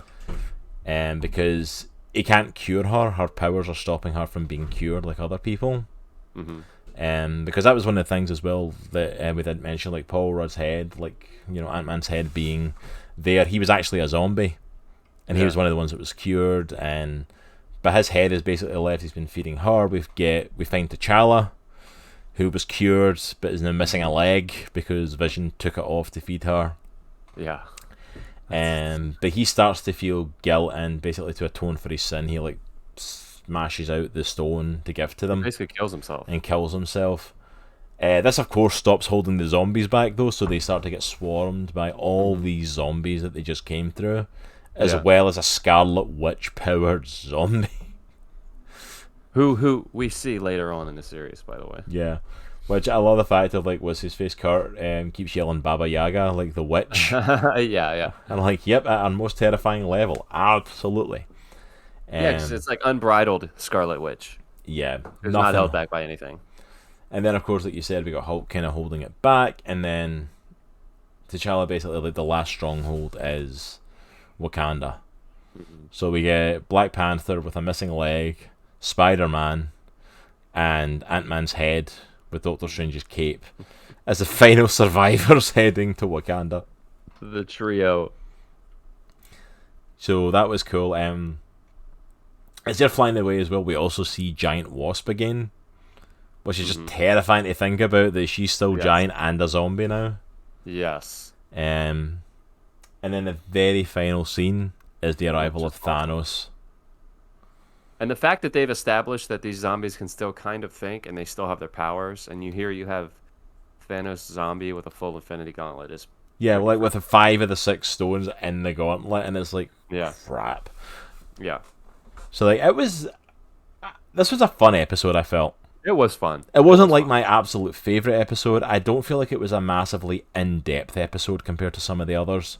No. But it was fun. Like, of course they had to tell zombies. Like, the Marvel Zombies is its own thing in Marvel. Of course they eventually had to do a Marvel Zombies thing. Yeah. I'm glad they kept it grounded, because the Marvel Zombies comics start to go really out there. Really? I've never read any of them, man. Have you ever seen superheroes that are actually zombies empowered by the power cosmic because they ate the Silver Surfer? Oh, wow. Then you have not read the comics yet. It goes off the rails so freaking fast. Although, interesting one to check out, there is actually an Army of Darkness Marvel Zombies crossover where Ash from Army of Darkness and Evil Dead fights the Marvel Zombies. Are you serious? Yeah, that's a thing. That's legitimately a thing. Oh my gosh. So, just with Locke saying there, that was the thing in the comics too, wasn't it? That they were still intelligent, just not normal anymore. Yeah, they still have their intelligence in it, so I like that they kind of kept that as well. Like, it's weird, like, they kind of, like, are almost in remorse of what they do in the comics. Like, they know what they're doing, but they can't really stop themselves. Huh. Locke also said, that reminded me of the Star Wars prequels where Ewan McGregor kept making the noises of his mouth while shooting. Yeah, absolutely. I totally don't remember that. And Logical saying, comedy undermined the episode a little. Wish they had gone darker, given popularity on the zombie theme. Was fun though. Yeah, I guess I can kind of see that. Like, they could have gone darker with it, but I'm glad at the same time that they didn't, and they just kept it a fun episode, because we've got enough like dark zombie media out there for me personally. So like keeping it a nice fun episode was like a decent road to go. I was like, and if you want to go really dark with Marvel Zombies, like the comics, definitely start going there. But it was a fun episode overall. I don't think it was. It was fun. It was a nice palate cleanser, I think, after the Doctor Strange episode. Yeah. Which was a pretty heavy one. So this brings us into the next episode, which is, I know, both you and I's favorite episode of the whole series. Kilmonger. What if Kilmonger rescued Tony Stark? So basically, like, at a high level, this plays out as if Killmonger rescued Tony Stark when he got blew up in the Humvee at the beginning of Iron Man 1. He never had that come to Jesus moment of what he was doing was wrong. And what happened if he and Killmonger worked to build build weapons and stuff, and obviously Killmonger double crosses him, and he dies yet again in this series at the end. And it plays out again like very linear to Iron Man 1 and Black Panther at the same time. It's just a whole lot more so than the first episode, I think, with Sharon Carter. It's just a whole lot of stuff in one episode. I think for me, one big drawback was like I don't feel like Michael B. Jordan when he was voicing the character. He was really not cared. invested He was in not the into least. it. He was not into it, right? That wasn't just me. Like Oh, he was not invested in the least. Yeah. Moment, I was if, like, he if sounds super defining bored right moment now. that defines that I completely like. If there was any other moment I felt it, and it was this one, was the moment when they've opened the shields for Wakanda, let in all the drones. They shut the shields, and T'Challa's mom like leads all the army in to fight them. And Killmonger, watching, jumps onto one of the rhinos and yells the battle cry, "Wakanda forever!" Like, wow, you can even fake investment yelling "Wakanda forever"? Really? Yeah, you have this guy He was leading this not character invested. in this show, in this one episode, and he has just no. He's a phenomenal actor. So that said, he phoned it in on this episode, in my opinion. The gist of the episode obviously is he is getting Tony Stark to build this stuff for him that he's had for a while in his brain that he wanted to build. And in turn, he kills Tony Stark. He makes it look like the Wakandans killed Tony Stark. So it's like a triple cross. He then goes back to Wakanda. Yeah, he starts playing Save them off them. each other. Yeah, to save them from the army that is coming to attack them because they killed Tony Stark. So it's like it's like a political intrigue type thing, but I don't think it's done that well. In my opinion, I think that episode is super boring. I feel like it's like taking Killmonger from Black Panther and removing any purpose of what he's got. Yeah. Like the end goal, like for like him in this episode, feels like him trying to become Black Panther. Fair enough, but like it feels like it just stops there. Yeah. Like, in the Black Panther movie, like it's not just about that. It's about becoming Black Panther. It's about becoming king. It's about taking charge of Wakanda and its resources. It's about taking that out to the world and showing what his people can do. It's it's this massive story. And then this one, it's like, oh yeah, I guess I could become Black Panther. That sounds cool. Yeah, I could do that. Because like literally, it's him. Like he comes in and he saves Stark, and it's like, okay. And I thought, okay, maybe we're going to go some way different with the character. Maybe we're going to do something different with the Killmonger character, because he helps from the get go, at the start of the episode, he like reveals that he knew the attack was coming. He found out Obadiah Stane was behind it. Overthrows him. He gets made head of security. Automatically gets made COO, where Obadiah Stane was. Like Tony like elevates him, and they become partners. Yeah. Working on this stuff, reveals his project to him, shows all this stuff. They start building it, and we find out it's a whole thing to get the vibranium, so it sets up a whole interaction with Claw as well, which is the first double cross we see, because they make up a whole thing where Rhodey has to go and get the vibranium to try and keep their company out of it. Yeah. And then like it's a whole double cross there where he uses it to take out he leaked stuff to Wakanda so he could kill T'Challa and kill Rhodey, and he's actually been working with Claw the whole time, who he then double crosses at the Wakandan border like he does in the movie to deliver the guy who stole their vibranium. When Tony finds out what he did, because like Jarvis recorded everything that he done, he kills him. Billy uses the vibranium to like make his drones and stuff like that, and has control of them. It's like I just felt like it was one build-up thing after another. Yeah. And it was all this like political chess piece movement, but there was no excitement to it. Because it was like he's playing like the US and Wakanda off of each other and bringing them to war. But I'm like, at the same time though, I was like, why? Yeah. I don't understand why. Why are you bringing them to war? Is it literally just the same build-up for Black Panther? Because I don't feel like it's leading to that. Yeah. And even like him becoming Black Panther, it's like it feels like it wasn't necessarily in his plans. It just feels like it's kind of given, because he's really underplaying himself when he meets the royal family and he meets his uncle and his aunt and all this stuff. Yeah, like what was the motivation behind his character in this episode? It wasn't really like. It feels like it wasn't really fully explained.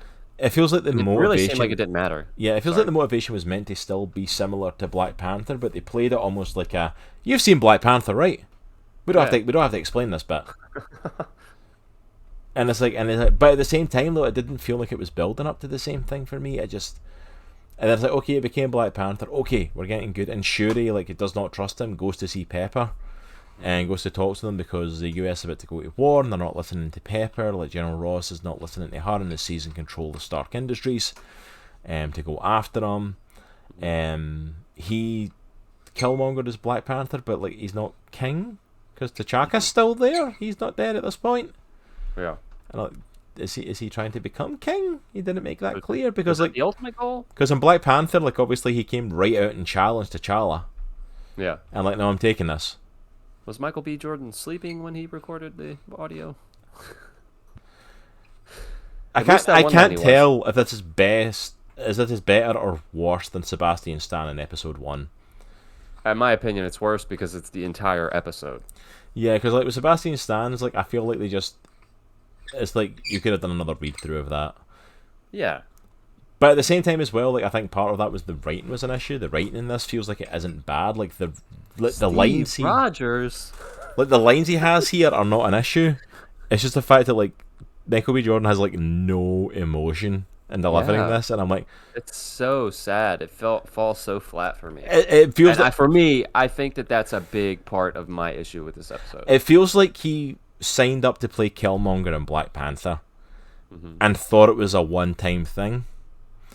And then somebody like came to him like last year and went, "Oh, by the way, you realise you've got this in your contract that you'll come back if they do something else with Killmonger," and they want to do this what if story with them. And like Michael B. Jordan had no interest in coming back to the character, but like done it out of literal contractual obligation. Yeah, exactly. That's what it feels like, and that's it's like definitely what it feels like. Because like the dude's a great actor. I love Michael B. Jordan. I think he's a phenomenal actor. Agreed. But he's not invested, and I think that's the big thing. Is like if he's not invested, why should I be?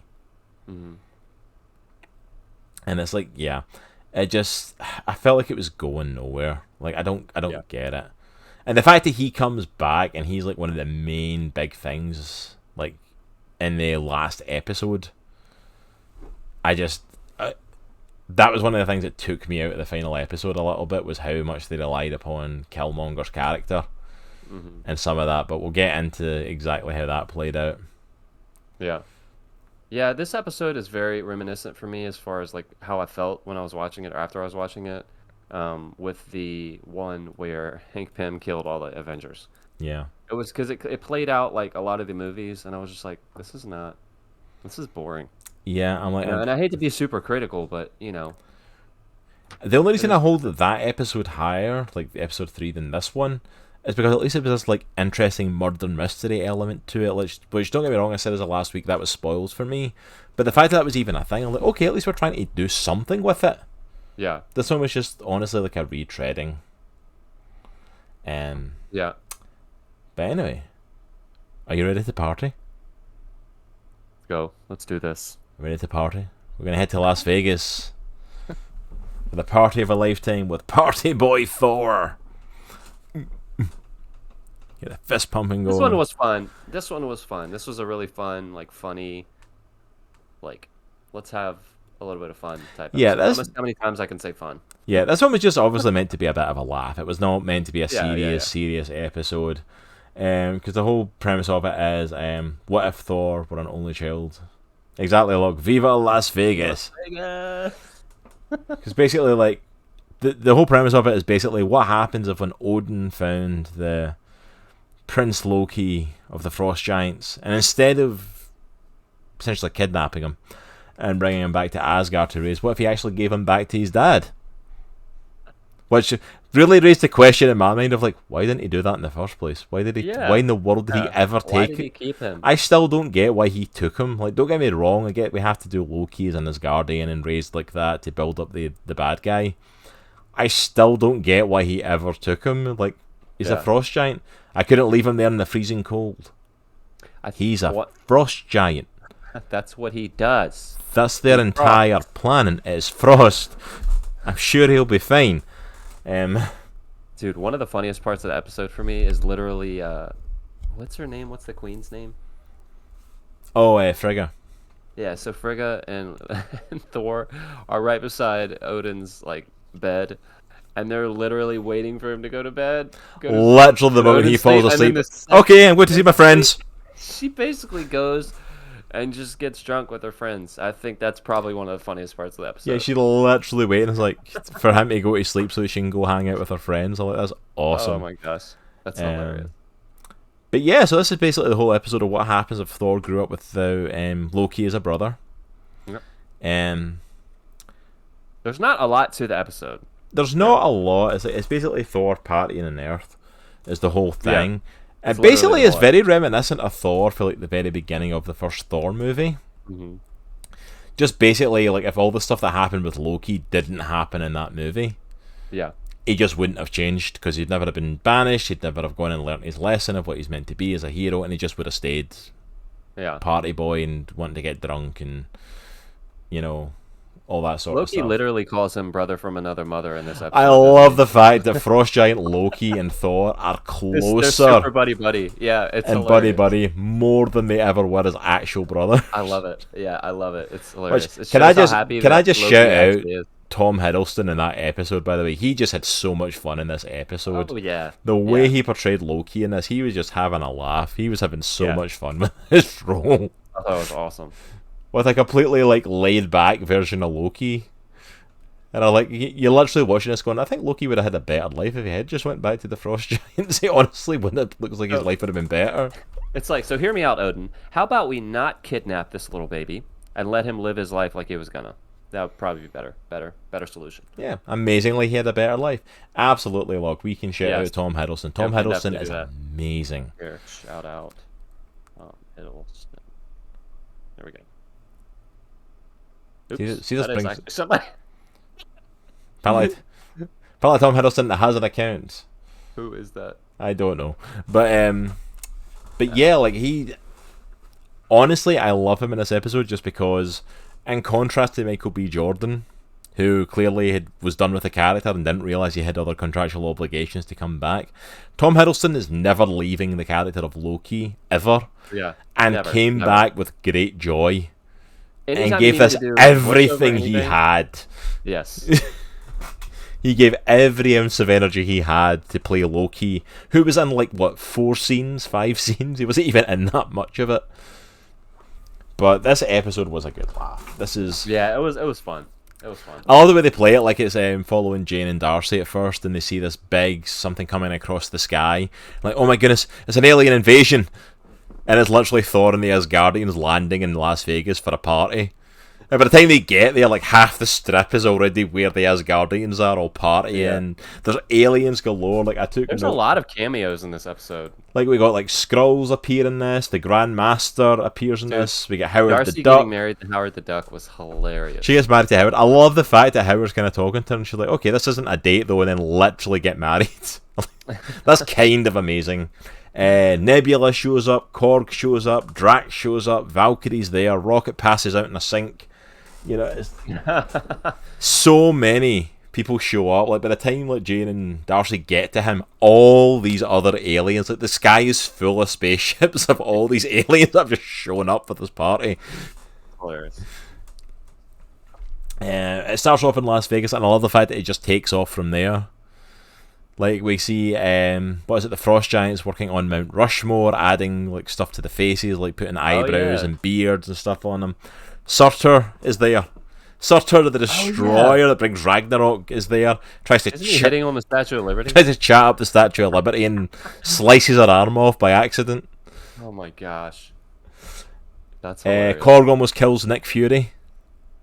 Because Video Hill shows up as the acting, like, director of S.H.I.E.L.D. And Nick Fury showed up to try and stop Thor, and Korg, like, was running towards a pool to do a cannonball into it and launches Nick Fury. Puts him in a coma. Like, oh my goodness, so much chaos happens in this. Yeah. Massive shout out as well to Thor, who can't spell his own name. When what's her face shows up, Captain Marvel, it was like he tries to spell his name as Thor, T-R-O-H. Not in that order. It's in there somewhere. We get this. Obviously, we get the fight between them as well, which is like literally that's what happens. Is we get party fight with Captain Marvel, party in Sydney because apparently we've went to Australia. Fight with Captain Marvel. End. That's literally the acts of this episode. That's all that happens. Well, so there's obviously a big cameo at the end of the episode. Mm-hmm. So I forgot what was happening, but you see a portal open, and you see Vision, who's decked out in Ultron's armor. Yeah. With the Infinity Stones, all 6 of them in his chest. Yeah. That was an interesting way to take that, what was like, just holy crap. of what was a fun episode into, okay, this is what you came for. Yeah, crap just got real. Yeah, because, I mean, this episode literally ends, like, Captain Marvel fights him, doesn't want to go full strength, Thor fights him off, little interaction with him and Jane, he's clearly flirting with her and stuff. She'll dismiss her because she's not listening to the fact of, like, Captain Marvel's being told to basically take him to a desert and nuke him with all your power. Goes to find his mum. Goes and fight. She tells tells mom on him. his mom on Thor, and she comes, and Thor is in literally like trying to get everyone to help. Half the people just take off. Loki and the Frost Giants leave. The Grandmaster leaves. Like nobody wants to stay and help. He's like, "Frick is coming. We need to clean up the planet," because he's like lied to her that it's a freaking study group. Oh my gosh. And it almost works as well. Even Captain Marvel kind of helps him. It's like says, "Here's all this information that you asked for." And then I love the fact that he calls for Mjolnir, who is like, goodness knows who did that. Mardi Gras beads on it. I know, it's like all this stuff on it. Like, it's like, you have to help. My mother is coming. It's literally the guy who has an empty. Who's like parents are away for a week and he throws a party and then realizes his mom's on his way back. Exactly and what it was. And everyone starts to take off and it's like, oh my goodness, you have to show up. You have to help. And everyone's like, no. I'm out. Like, peace. The All-Mother is coming. You have to help me clean up Earth. And then I love it. Like it ends in a nice little note. Like it's him going to see Jane and basically asking her out on a date. Yes. And it's really nice. It's really sweet. You know, Thor is like really sweet with her, and it's a really cute little romance. And you know, it's different from the movie, obviously, because it's a different type of Thor. She is completely, totally smitten with him as well through this whole thing. Yes. She like loses IQ levels around about Thor in this. Yes. And then he literally... It's a very accurate description of Jane Foster in this. And then he turns around and, as you said, the portal opens and all these Ultron drones come through, and you just see the silhouette of Ultron with the glowing Infinity Stones in his chest and this massive blade in his hand. Yes. And like, boom. Episode ends and it's like, what? Yeah, I was like, I immediately want to watch the next episode. I was so hyped for the next episode, man. Oh my goodness. The next episode is like, I am so happy this episode happened because I have always stood by it. Age of Ultron. Ultron is done dirty in that movie. Yeah. This is what Ultron was like in the comics. This is what Ultron is capable of. Yeah, capable. Ultron did this for the most part. Like, at the very least, took over Earth. In the comics, like, he did this. They literally had to go back in time and change things to stop it. Yeah. Like, Ultron had won at one point. Dang. Don't read it in the comics. It's the worst story arc ever because it doesn't actually focus on that. But this is what Ultron is meant to be like. He is a universe-level threat. So, like, and we find out, like, most of it plays out like it did before. Like, in the lead up to him, you know, the whole Age of Ultron, Tony creates him. He decides to wipe out humanity. The only difference is he transfers himself into the Vision body. Yeah. And that's it. That's the one thing that changes, and everything changes. Yeah, so let's jump into the episode. So, like you said, it basically starts off with kind of like a very brief flashback of all that happening.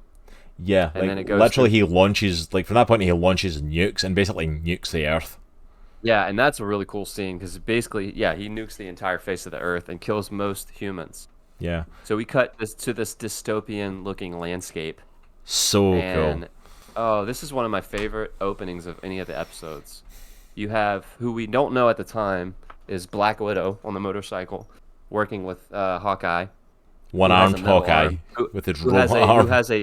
who has an Ultron bot arm for one of his arms because apparently one of them got cut off or whatever. Yeah, And there's this whole sequence of them just playing and like destroying these Ultron bots, and it's one of the coolest sequences ever. it is really cool. I love it. This is 8 and 9 are 100% my favorite episodes. Like I count them as one episode as a two-parter. Yeah. This is like the peak of it for me. This is what a I- what if story should be. I think episode 8, honestly, I love episode 9, but I think episode 8 is probably one of my favorites. Yeah, I think 8 is better than 9. That's probably my favorite Yeah. episode. Like Yeah. this is what I want from a what if episode. Hmm. Like bat crap crazy. Let's throw everything at it, and we see them taking out the bots, and like it's kind of cool because you see like her on the motorcycle taking them out. Hawkeye's with a cloak of invisibility that he randomly has, like taking out bots, and like they start counting down like a timer because like Yeah. they have to do it before they reconnect to like the hive mind. There's like a hive mind of all the bots. Yeah. It's just such a cool action sequence to open things up, and it just throws you straight into this world. So there's like two concurrent stories that are happening at the same time in this episode. The first one, going back to the beginning of the episode, you see Thanos step through a portal, and he has basically a full gauntlet, except for the Mind Stone. And Ultron literally immediately just cuts him in half. Mind Stone, And then he slices him in half. Which can I just point out, by the way, like so many people online freaked out that Ultron was able to do that with just the Mind Stone. But thought it was cool. No, this is Thanos with 5 Infinity Stones. You can't do that. And I'm like, technically, yeah, that's a power that he has. Yeah. Thanos is flesh and blood. The Mind Stone has that ability. If you can do that quick enough before he's able to put a block up or reverse time or anything like that, then yeah. Don't see why not. So it starts off with him. He basically cuts Thanos in half, and now he has all 6 Infinity Stones. Just like and that. He also realizes that this guy just came out of a portal. So there's obviously I've killed everybody on Earth, but there's obviously other Earths. There's other multiverses that I need to visit in order to just like decimate everything. So he goes on this just journey of going from universe to universe and just decimating it with his Ultron bots. Meanwhile, while that's happening, you have Clint and Natasha, and I don't know how they realized this, but they realized that if they could download Aminzola into a virus and inject it into Ultron, that would revert him, that would stop him, basically. So those are the two concurrent stories. Those are happening at the same time. They're really cool stories to run side by side as well. And they also tie them in so well together. Locke's saying, well, Thanos brought him insight of other planets. It wasn't until later at the Watcher that he caught into the multiverse. Yeah, it was the universe. Because we get to see, like, he basically uses the Infinity Stones, creates a suit around himself, an Ultron suit around the Vision body. Yeah. Gives himself a cape, this massive blade, makes himself a warlord, essentially. All the stones emblazoned on his chest. Yeah. Literally, because of the Reality Stone, creates an army and invades the universe. And to Locke's point, he's going from planet to planet within our universe. We see Asgard destroyed, Ego was destroyed, he overruns the Sovereign, Xandar, Sakaar. Like, we literally see him going to all these planets we know, to the point of, like, he literally conquers everything. Yeah. He wipes out everything, and we get probably one of my favourite scenes. It's so cool. He's just I know exactly what you're he's just staring off into the distance, and we start getting the Watcher's narration over it of him as like this AI that he's conquered everything, he's succeeding in his mission. Now what does he do? And only watching it the second time do you see the eyes twitching. Yeah. Like he hears something. And then you just see him kind of looking round, and it's like, I hear you. I hear you. Who's there? Yeah. And he turns round and looks right at the Watcher over his shoulder. I see you. And like Watcher like blankets it away. Yeah. And all of a sudden Ultron's aware that there's like literally it's interesting because I think with the Infinity Stones emblazoned on him, and with the rest of the universe quiet, it's almost like he's now like a cosmic level being with the Infinity Stones, and with the rest of the universe quiet, it's like he's able to focus in on what else there is out there, and finds the Watcher, and it becomes aware that, hold on, there's something beyond this universe. And just like that, he has a new mission. I have to get to where he is. So whether he breaks through right at that time and starts fighting, right? It's not right at that moment, because we see it. We get this really cool scene as it cuts back to like Clint and Natasha. They go to Russia looking for Arnim Zola, like files on that, or files on an AI that can defeat him. Yes. And while they're literally looking through like Russia's like analog files, they're going through boxes and boxes of folders, and we see the Watcher looking at them. It's like over their heads. He's like, no, not that one, this one. and he starts to freak out because like Clint is like right next to a box and will not pick it up. It's like that one. He's like, I could interfere, I could point it out to them, like, but I'm not meant to. Yeah, I can't. And it's like he's so desperate because he's like, you can defeat him, because Watcher's now terrified that this guy is going to come through. So it was just so cool to see like they find that, and you can also hear like the Watcher in the background is hearing him like, I will find you. Yeah, like just he can hear his voice. He can hear it in the background. Is desperate for them to find it. They find the file in Arnim Zola, but once they do that, then like Ultron's like boom smashes to where the Watcher is, and becomes aware of, oh, there's a multiverse. And may I say, they have a pretty freaking epic fight. Like, the Watcher is no slouch. Oh no, he goes toe to toe. It's that pacifist guy who you're like, oh yeah, we can take him out easy, and I'm like, it's like just because he doesn't fight doesn't mean he can't. Dude, he went from level 1 to 100 in like that. He goes. See when he like armors himself. Oh man, that was so sweet. And like the two of them are going blows to blow. Like the two of them are fighting through the multiverse. Like there's that scene where like Ultron has him down and is literally punching him, and at every punch the world changes to something else. They are literally fighting through multiverse. Apparently, there's a really cool callback. I am a Star Wars fan, but I'm not like a fanatic. But wherever the Darth Vader stays in that lava planet, there's a like a quick snippet of that as they're punching through planets. That's cool. I think you'll go back and look at that. Even with the tower, his base in the background. I forgot what it's called. But any Star Wars fans in the chat want to correct me or call it out. Yeah, can I shout out Logical Robot? I don't know if I like being reminded how old I am with that comment of like Into the Spider-Verse is now 4 years old, and I'm like, I don't need to know that. I don't need to be knowing that right now and being reminded of my mortality. So, but yeah, like, I did want to catch Locke as well in the chat. Sorry, quick, just to say. No, go ahead. He does mention it's really interesting the difference between looking at Doctor Strange Supreme when he becomes aware of the Watcher compared to when Ultron becomes aware. It's very, very different moments. And it's really cool because Strange almost is aware of it and ignores it until the moment where he kind of has to.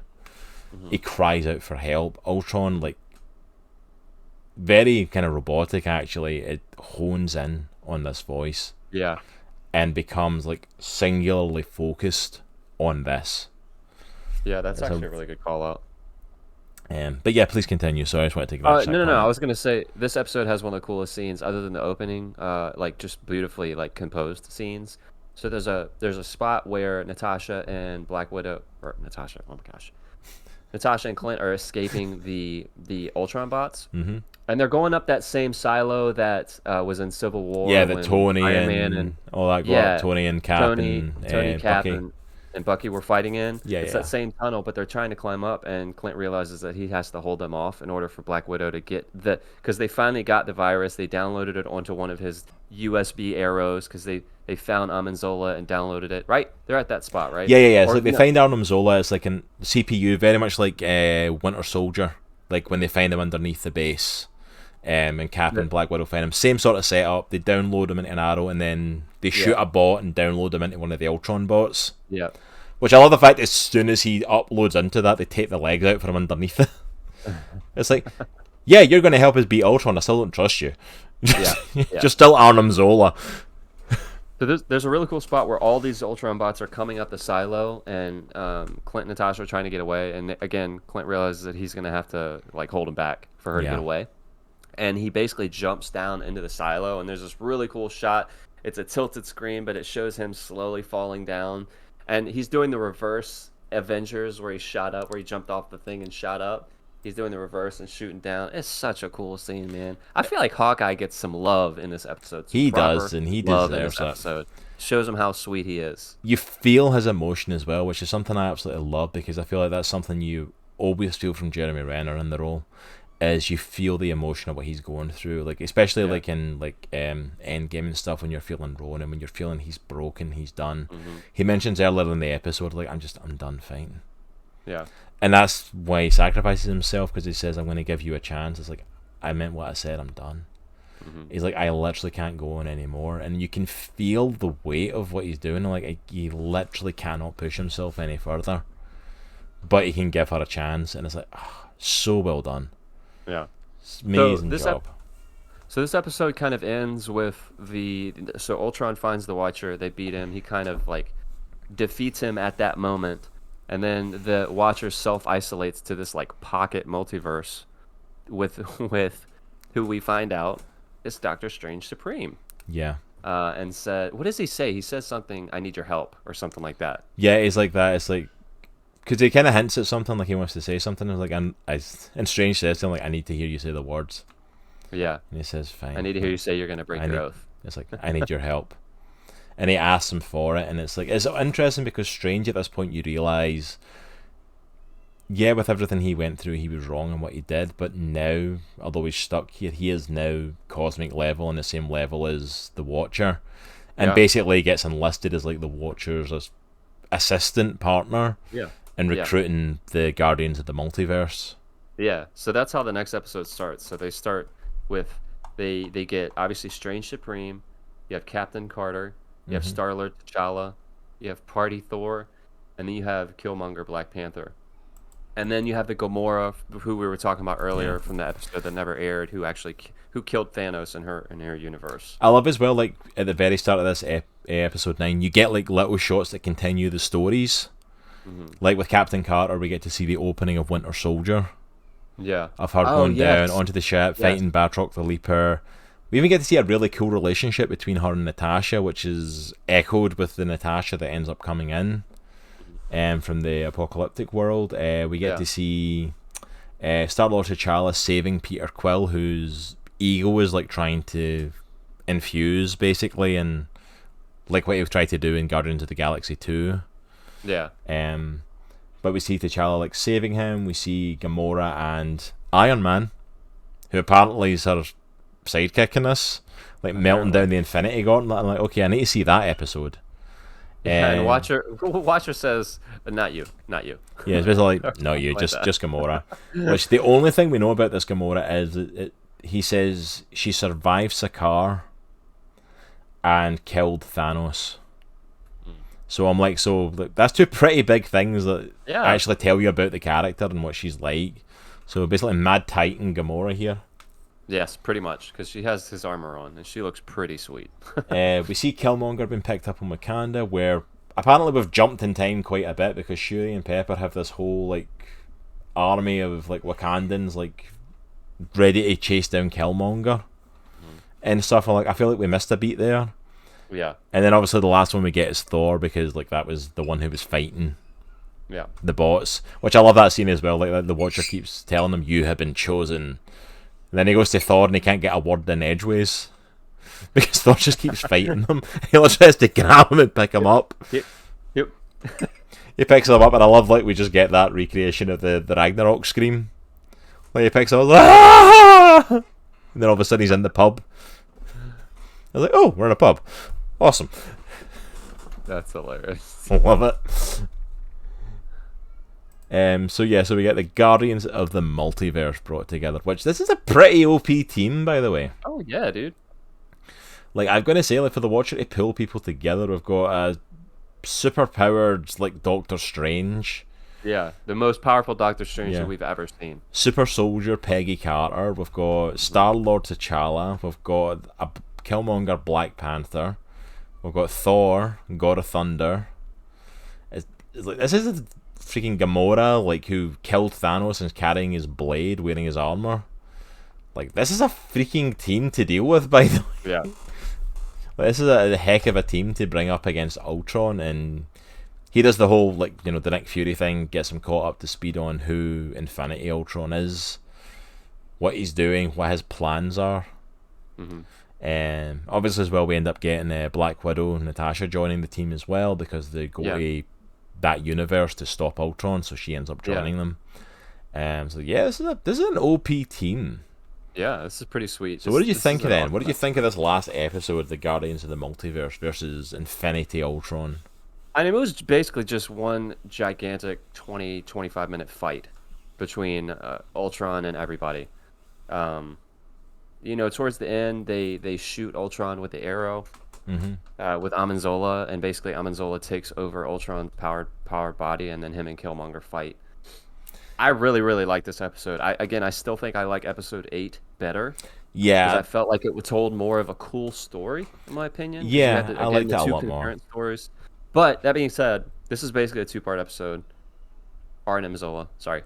But yeah, I really liked this episode. I thought it was really cool. Somebody mentioned it earlier in the chat. I think it was Isaac.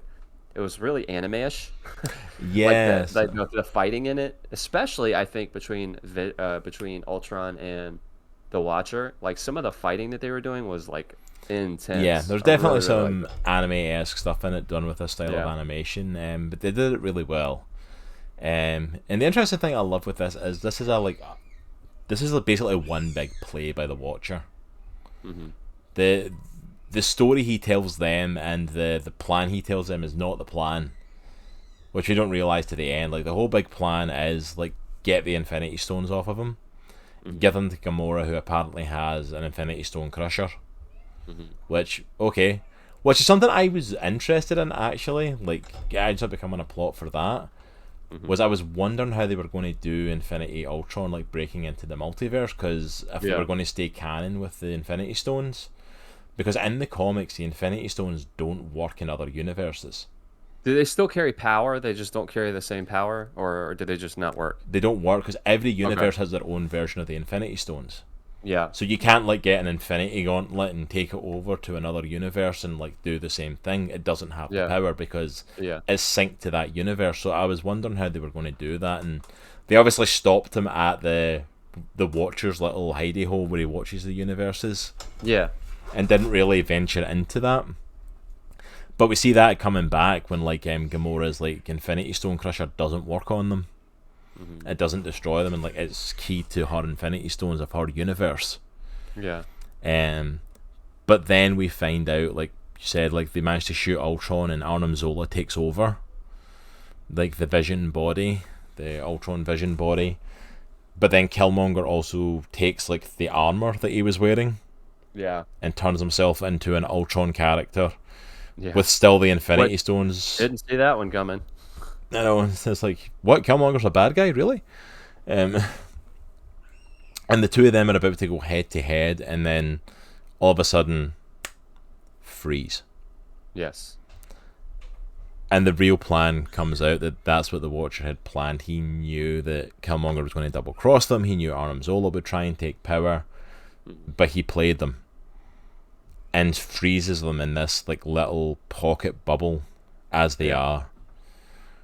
And it's really cool as well because that ends up giving Doctor Strange Supreme a purpose. Yeah. As he's stuck in his because he has to go back to his little dimension because that's his world, that's what's left of it.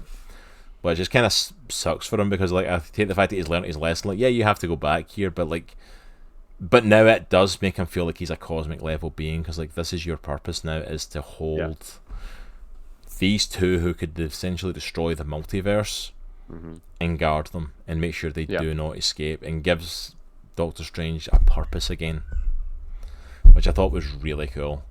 I do think it was cool how they redeemed Strange Supreme over the course of the season. Because I think he realized how bad he messed up. Obviously, at the end of his episode number 3, I think, or 4. Yeah, like right at the end, he realizes that it's that thing of like, well, yeah, we warned you. It's too late now. I was super pumped when they showed him at the end of episode 8 with the Watcher. I was like, yes, he's such a cool character. I really hope that translates over to live action. I really hope they bring him out somehow to live action. I would love to see that version of him. Yeah. But it was really cool how they ended that, and then we also get to see people kind of getting sent back to their worlds and picking up where they left off. And the biggest one that we find is Natasha, who basically, they get sent back to their world and basically told, like, you're not going to be able to remember any of this. Mm-hmm. Because you're not going to be able to. We can't allow that to happen. Yeah. And Natasha basically point blank, I refuse to go back. There is literally nothing left. My Earth is gone. My universe is gone. It has been decimated by Ultron.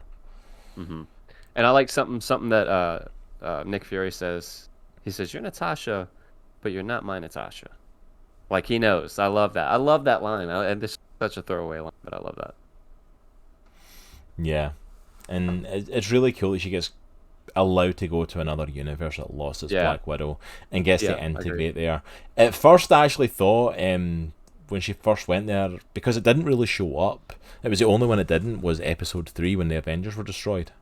Mm-hmm. It was the only one that didn't really show up, and I thought it was that world at first. Yeah. But the Avengers show up during the fight, so it can't be that. But at first I thought that's what they were doing. Yeah. Because every other episode, even the zombies and stuff, show up at one point and that, but it's the only one that doesn't get referenced. Yeah. But it's not, and they find a place for her, and it's really cool that she just, the Fury's like that, you're not my Natasha, but Yeah. literally just accepts her. Yeah. Come on in. We could use the help. Locke said in chat, yay for purpose, but it also feels, he's talking about Strange Supreme, but it also feels like, you know how you screwed up and got punished? Well, now we're going to give you some prison labor for eternity on top of that. Honestly, he's probably looking for something to do, to be completely honest. He's literally in that little bubble himself. At least he's got company of some sort. Yeah. Something to do. Because, there's not much he can do while he's in there, so... So, does that make Doctor Strange the same power level as someone with 6 Infinity Stones? Or does that mean that he's just smarter than someone with 6 Infinity Stones? Well, I think without a doubt he's smarter than the two of them. Yeah. And I don't think he's as powerful as a 6 Infinity Stone powered person. But at the same time, that Doctor Strange is cosmic level power now. He's way beyond a typical magic user, even the Sorcerer Supreme. Yeah. It's he's definitely a level of power. I don't think he's that powerful, because I think what's holding them there is the Watcher. Okay, got it. But yeah, I definitely think he's smarter, at least than Kilmonger. Yeah. Arguable for Arnim Zola, but yeah. But yeah, that's essentially, they all get to go home happy, and we even get an end credit scene right after it. Which I didn't know existed until a week ago. Of Peggy Carter basically finding, or being shown that they found the Hydra Stomper armor frozen, and there's someone inside. Could it be Steve? Is he alive? We need to wait till the next season to find out, because apparently Agent Carter, Captain Carter's getting an episode each season of the What If. So her story will continue, and we'll find out who's in the armor. But that was our little hangover teaser. Nice. So yeah, overall, I enjoyed this series. I was very pleasantly surprised. I was honestly looking forward to this series.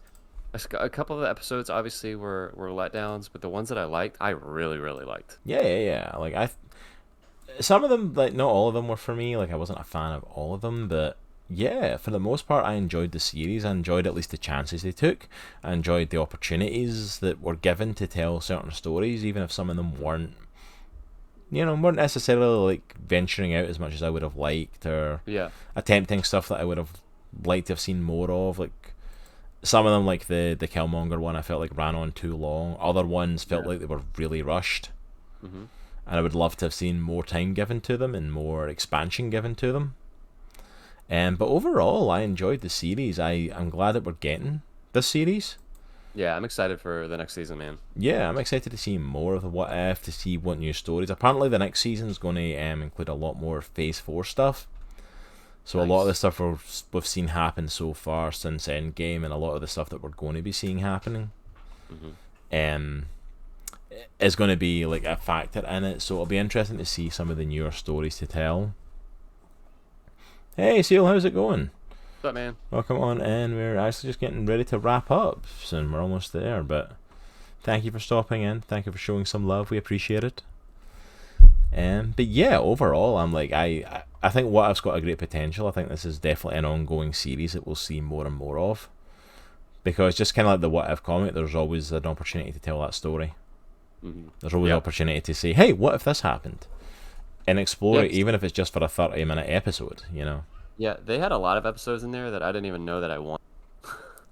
Like, dude, this is awesome. But that's what If is for, man. Yeah. And that's it. Yeah, and I really, really liked it. And kind of like with the What If comics, anything that does really, really well, with What If, anything that it seems to do really well ends up making it over to the main, universe. Yeah. Hey, Space Obo, how's it going? Welcome on in, sir. But yeah, like kind of like stuff that springs to mind. Obviously, is stuff like Spider-Man joining the Fantastic Four. They ended up doing that in the main universe. Jane Foster becoming Thor. They ended up doing in the main universe. Yeah. Like the stuff comes up. What if Ultron Won was a main universe story at a point? Like they've done so many things. So it'll be really interesting to see if they do more in this. If they do more of these what ifs that become part of the MCU proper. I feel like if anything translates over, it'll be Strange Supreme somehow. I feel like that character has latched on. I agree. I feel like that like the groundswell for people who really, really like that character has grown a ton. It's very vocal. Like I'm hoping we see more of him. I'm hoping it's not the end of his character. Like we're getting more Captain Carter, but I really hope we get more, Strange Supreme. I hope we get more of him like pulled out of his universe to help with something or to do something. Yeah, I agree. Even if you want to play it as like it's still further penance for what he did, like let's do something with this, Yeah. Yep. But yeah, I overall enjoyed this. I overall thought it was great, and yeah, I mean, it's not my favorite series that we've gotten on Disney Plus. What's your favorite still? I still have to say I think probably Loki's my favorite. I'm between that and WandaVision. Yeah. Depending on what day you ask me, that answer might be different because they're very different shows that do very different things. And my wife Jay was watching through WandaVision the other night, and so I kind of got to rewatch it again, and it was like, this is a really good, really well done show. It's so good. I think WandaVision is probably still my favorite, and it might just be because that's the first piece of MCU stuff that we got, like over a year, in over a year. But I had been like hardcore looking forward to it. But I think it also hit the ground running. It came out the gate strong. Yeah. But yeah, I think either Loki or WandaVision, depending what day you ask me, and then obviously the other one's a second. Then I would say What If, and my least favourite would probably be Falcon and Winter Soldier. Not that it's bad, but I feel like a lot of the shows have taken risks and taken chances and done something different and tried to push the boundaries of what's Marvel. Falcon and Winter Soldier is very much, the your bread and butter, the standard of like what Marvel is, what the MCU has been, which isn't a bad thing. You still need that stuff because there's still a fan base for that. There's still like what makes Marvel, and you had to do that show, I think, to fully establish, the new Captain America. But yeah, I like the other shows a lot more, and I think literally because they just pushed that boundary with some different stuff, like how they viewed stuff, how they opened up doors, how they explained and explored characters, especially side characters that we've not gotten to see as much of. But I think that's probably my ordering of it. Nice. I would probably say the same order. Yeah, mine's WandaVision number one. I really thought WandaVision, like you said, it was really well done. I was looking forward to every single episode. Oh yeah, absolutely. Loki right there behind it, and then What If, and then a little behind that is Falcon and Winter Soldier. I think for me, I really feel like they did Bucky dirty. in Falcon and Winter Soldier, like The they focus really sidelined him. was on Sam in that show. Yeah, and I get that. I get that, but like, But yeah, like I went into that for Bucky. Like I'm a big fan yeah. of Sebastian Stan and a big fan of like Bucky there. hmm Yeah, Space And like Hobo. the Power Unfortunately, Broker was Sorry. a huge Oh. miss. I'm sorry. yeah, no, that was a whole situation. Watch a review on that to go into that one. But yeah, Space Hobo. Unfortunately, the show's done for the day. We actually started at 1:00 today, Yeah. because Nitro's coming over with his lovely wife to babysit my kids, so I can get a date night with my wife. Woo. That was provided for by the Comic Clan. So thank you for the Yeah. Comic Clan who provided the money for that to allow us the chance for a date night. But yeah, so the show started at 1, but this show will be up on our wherever you can get podcasts. Let me. And I'll also be going up on our, if I can spell and hit the right buttons, that would be nice, up on our YouTube as well. So you can catch up with it there if you missed the show.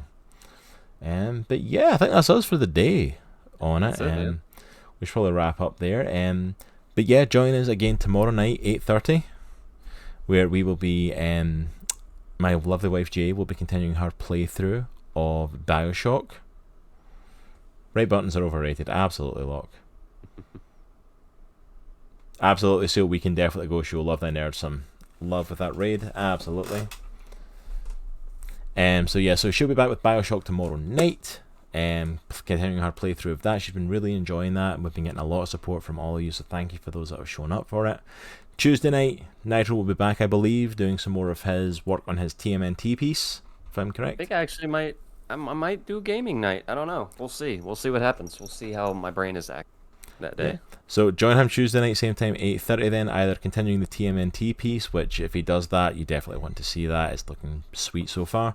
Or, I mean, I know the man got a PS5 and is itching to play some stuff on stream, so Possibly. who knows? Absolutely, go for it. Also, as well, remember to go and check out Terminus Media over on Facebook and then all social media platforms. As I give a massive shout out again as I'm throwing it up for the panel, Christians in Comics and Animation. A phenomenal panel put together by Dr. Baron Bell, regular guest on the channel, and Daniel Hancock. Putting together some amazing guests who have worked with Disney, who have worked with Marvel and DC, and have asked myself and Nitro to host it. So that's going to be getting hosted over there, so please go and check them out on Facebook, and we're hopefully going to be streaming it over here as well to our Twitch channel. Hopefully we don't mess up too bad. We will. It's us. We definitely will. Look, I've double checked that they're sure about us doing it. They know what they're getting. You've seen our streams, right, guys? I was going to say something like that. It's like, yeah, it's like, I thought it was 13 of the podcast archives now. Jeez, I can't even remember what episode 13 was, what we were talking about back then, Locke, to be completely honest. Just, can you do a tally mark of how many times I contradict myself? That'd be great. Thanks a lot. I don't think we want to know how many times we've contradicted ourselves in this show. But that's it for us today. Thank you so much, and make sure as well to follow us on social media. Joshua Leonard interview. Wow, that was episode 13. It feels like forever ago. Yeah, 'cause I remember when you got that, we were like, "Holy crap, this is huge." Yeah, that was forever ago we got that. The Team Supreme one. He's a legend. Joshua Leonard's He's an such a amazing good guy, dude. man. Such a good guy. Also join us on our Discord, and we're to keep up the conversation over there on our Discord page. But that is it for us today, guys. We are going to be heading over to Love Thy Nerd. Thank you for the redeem of that, to take us over there, Seal. They are in the middle of their LTN con at the moment, I believe. I think it's day 2. Yes, I'm looking here. So let's go over there, show them some love. If you're not following LTN, they are Love Thy Nerd. They are amazing Christian content creators here on Twitch, do podcasts, all that sort of stuff in the middle of their conference. So go and show them some love, go and show them some support. And we will see you all tomorrow night. Take care, have a great Sunday, and remember, it's a good week to be a geek. Yeah, everybody. Zero on the end. I got no fear.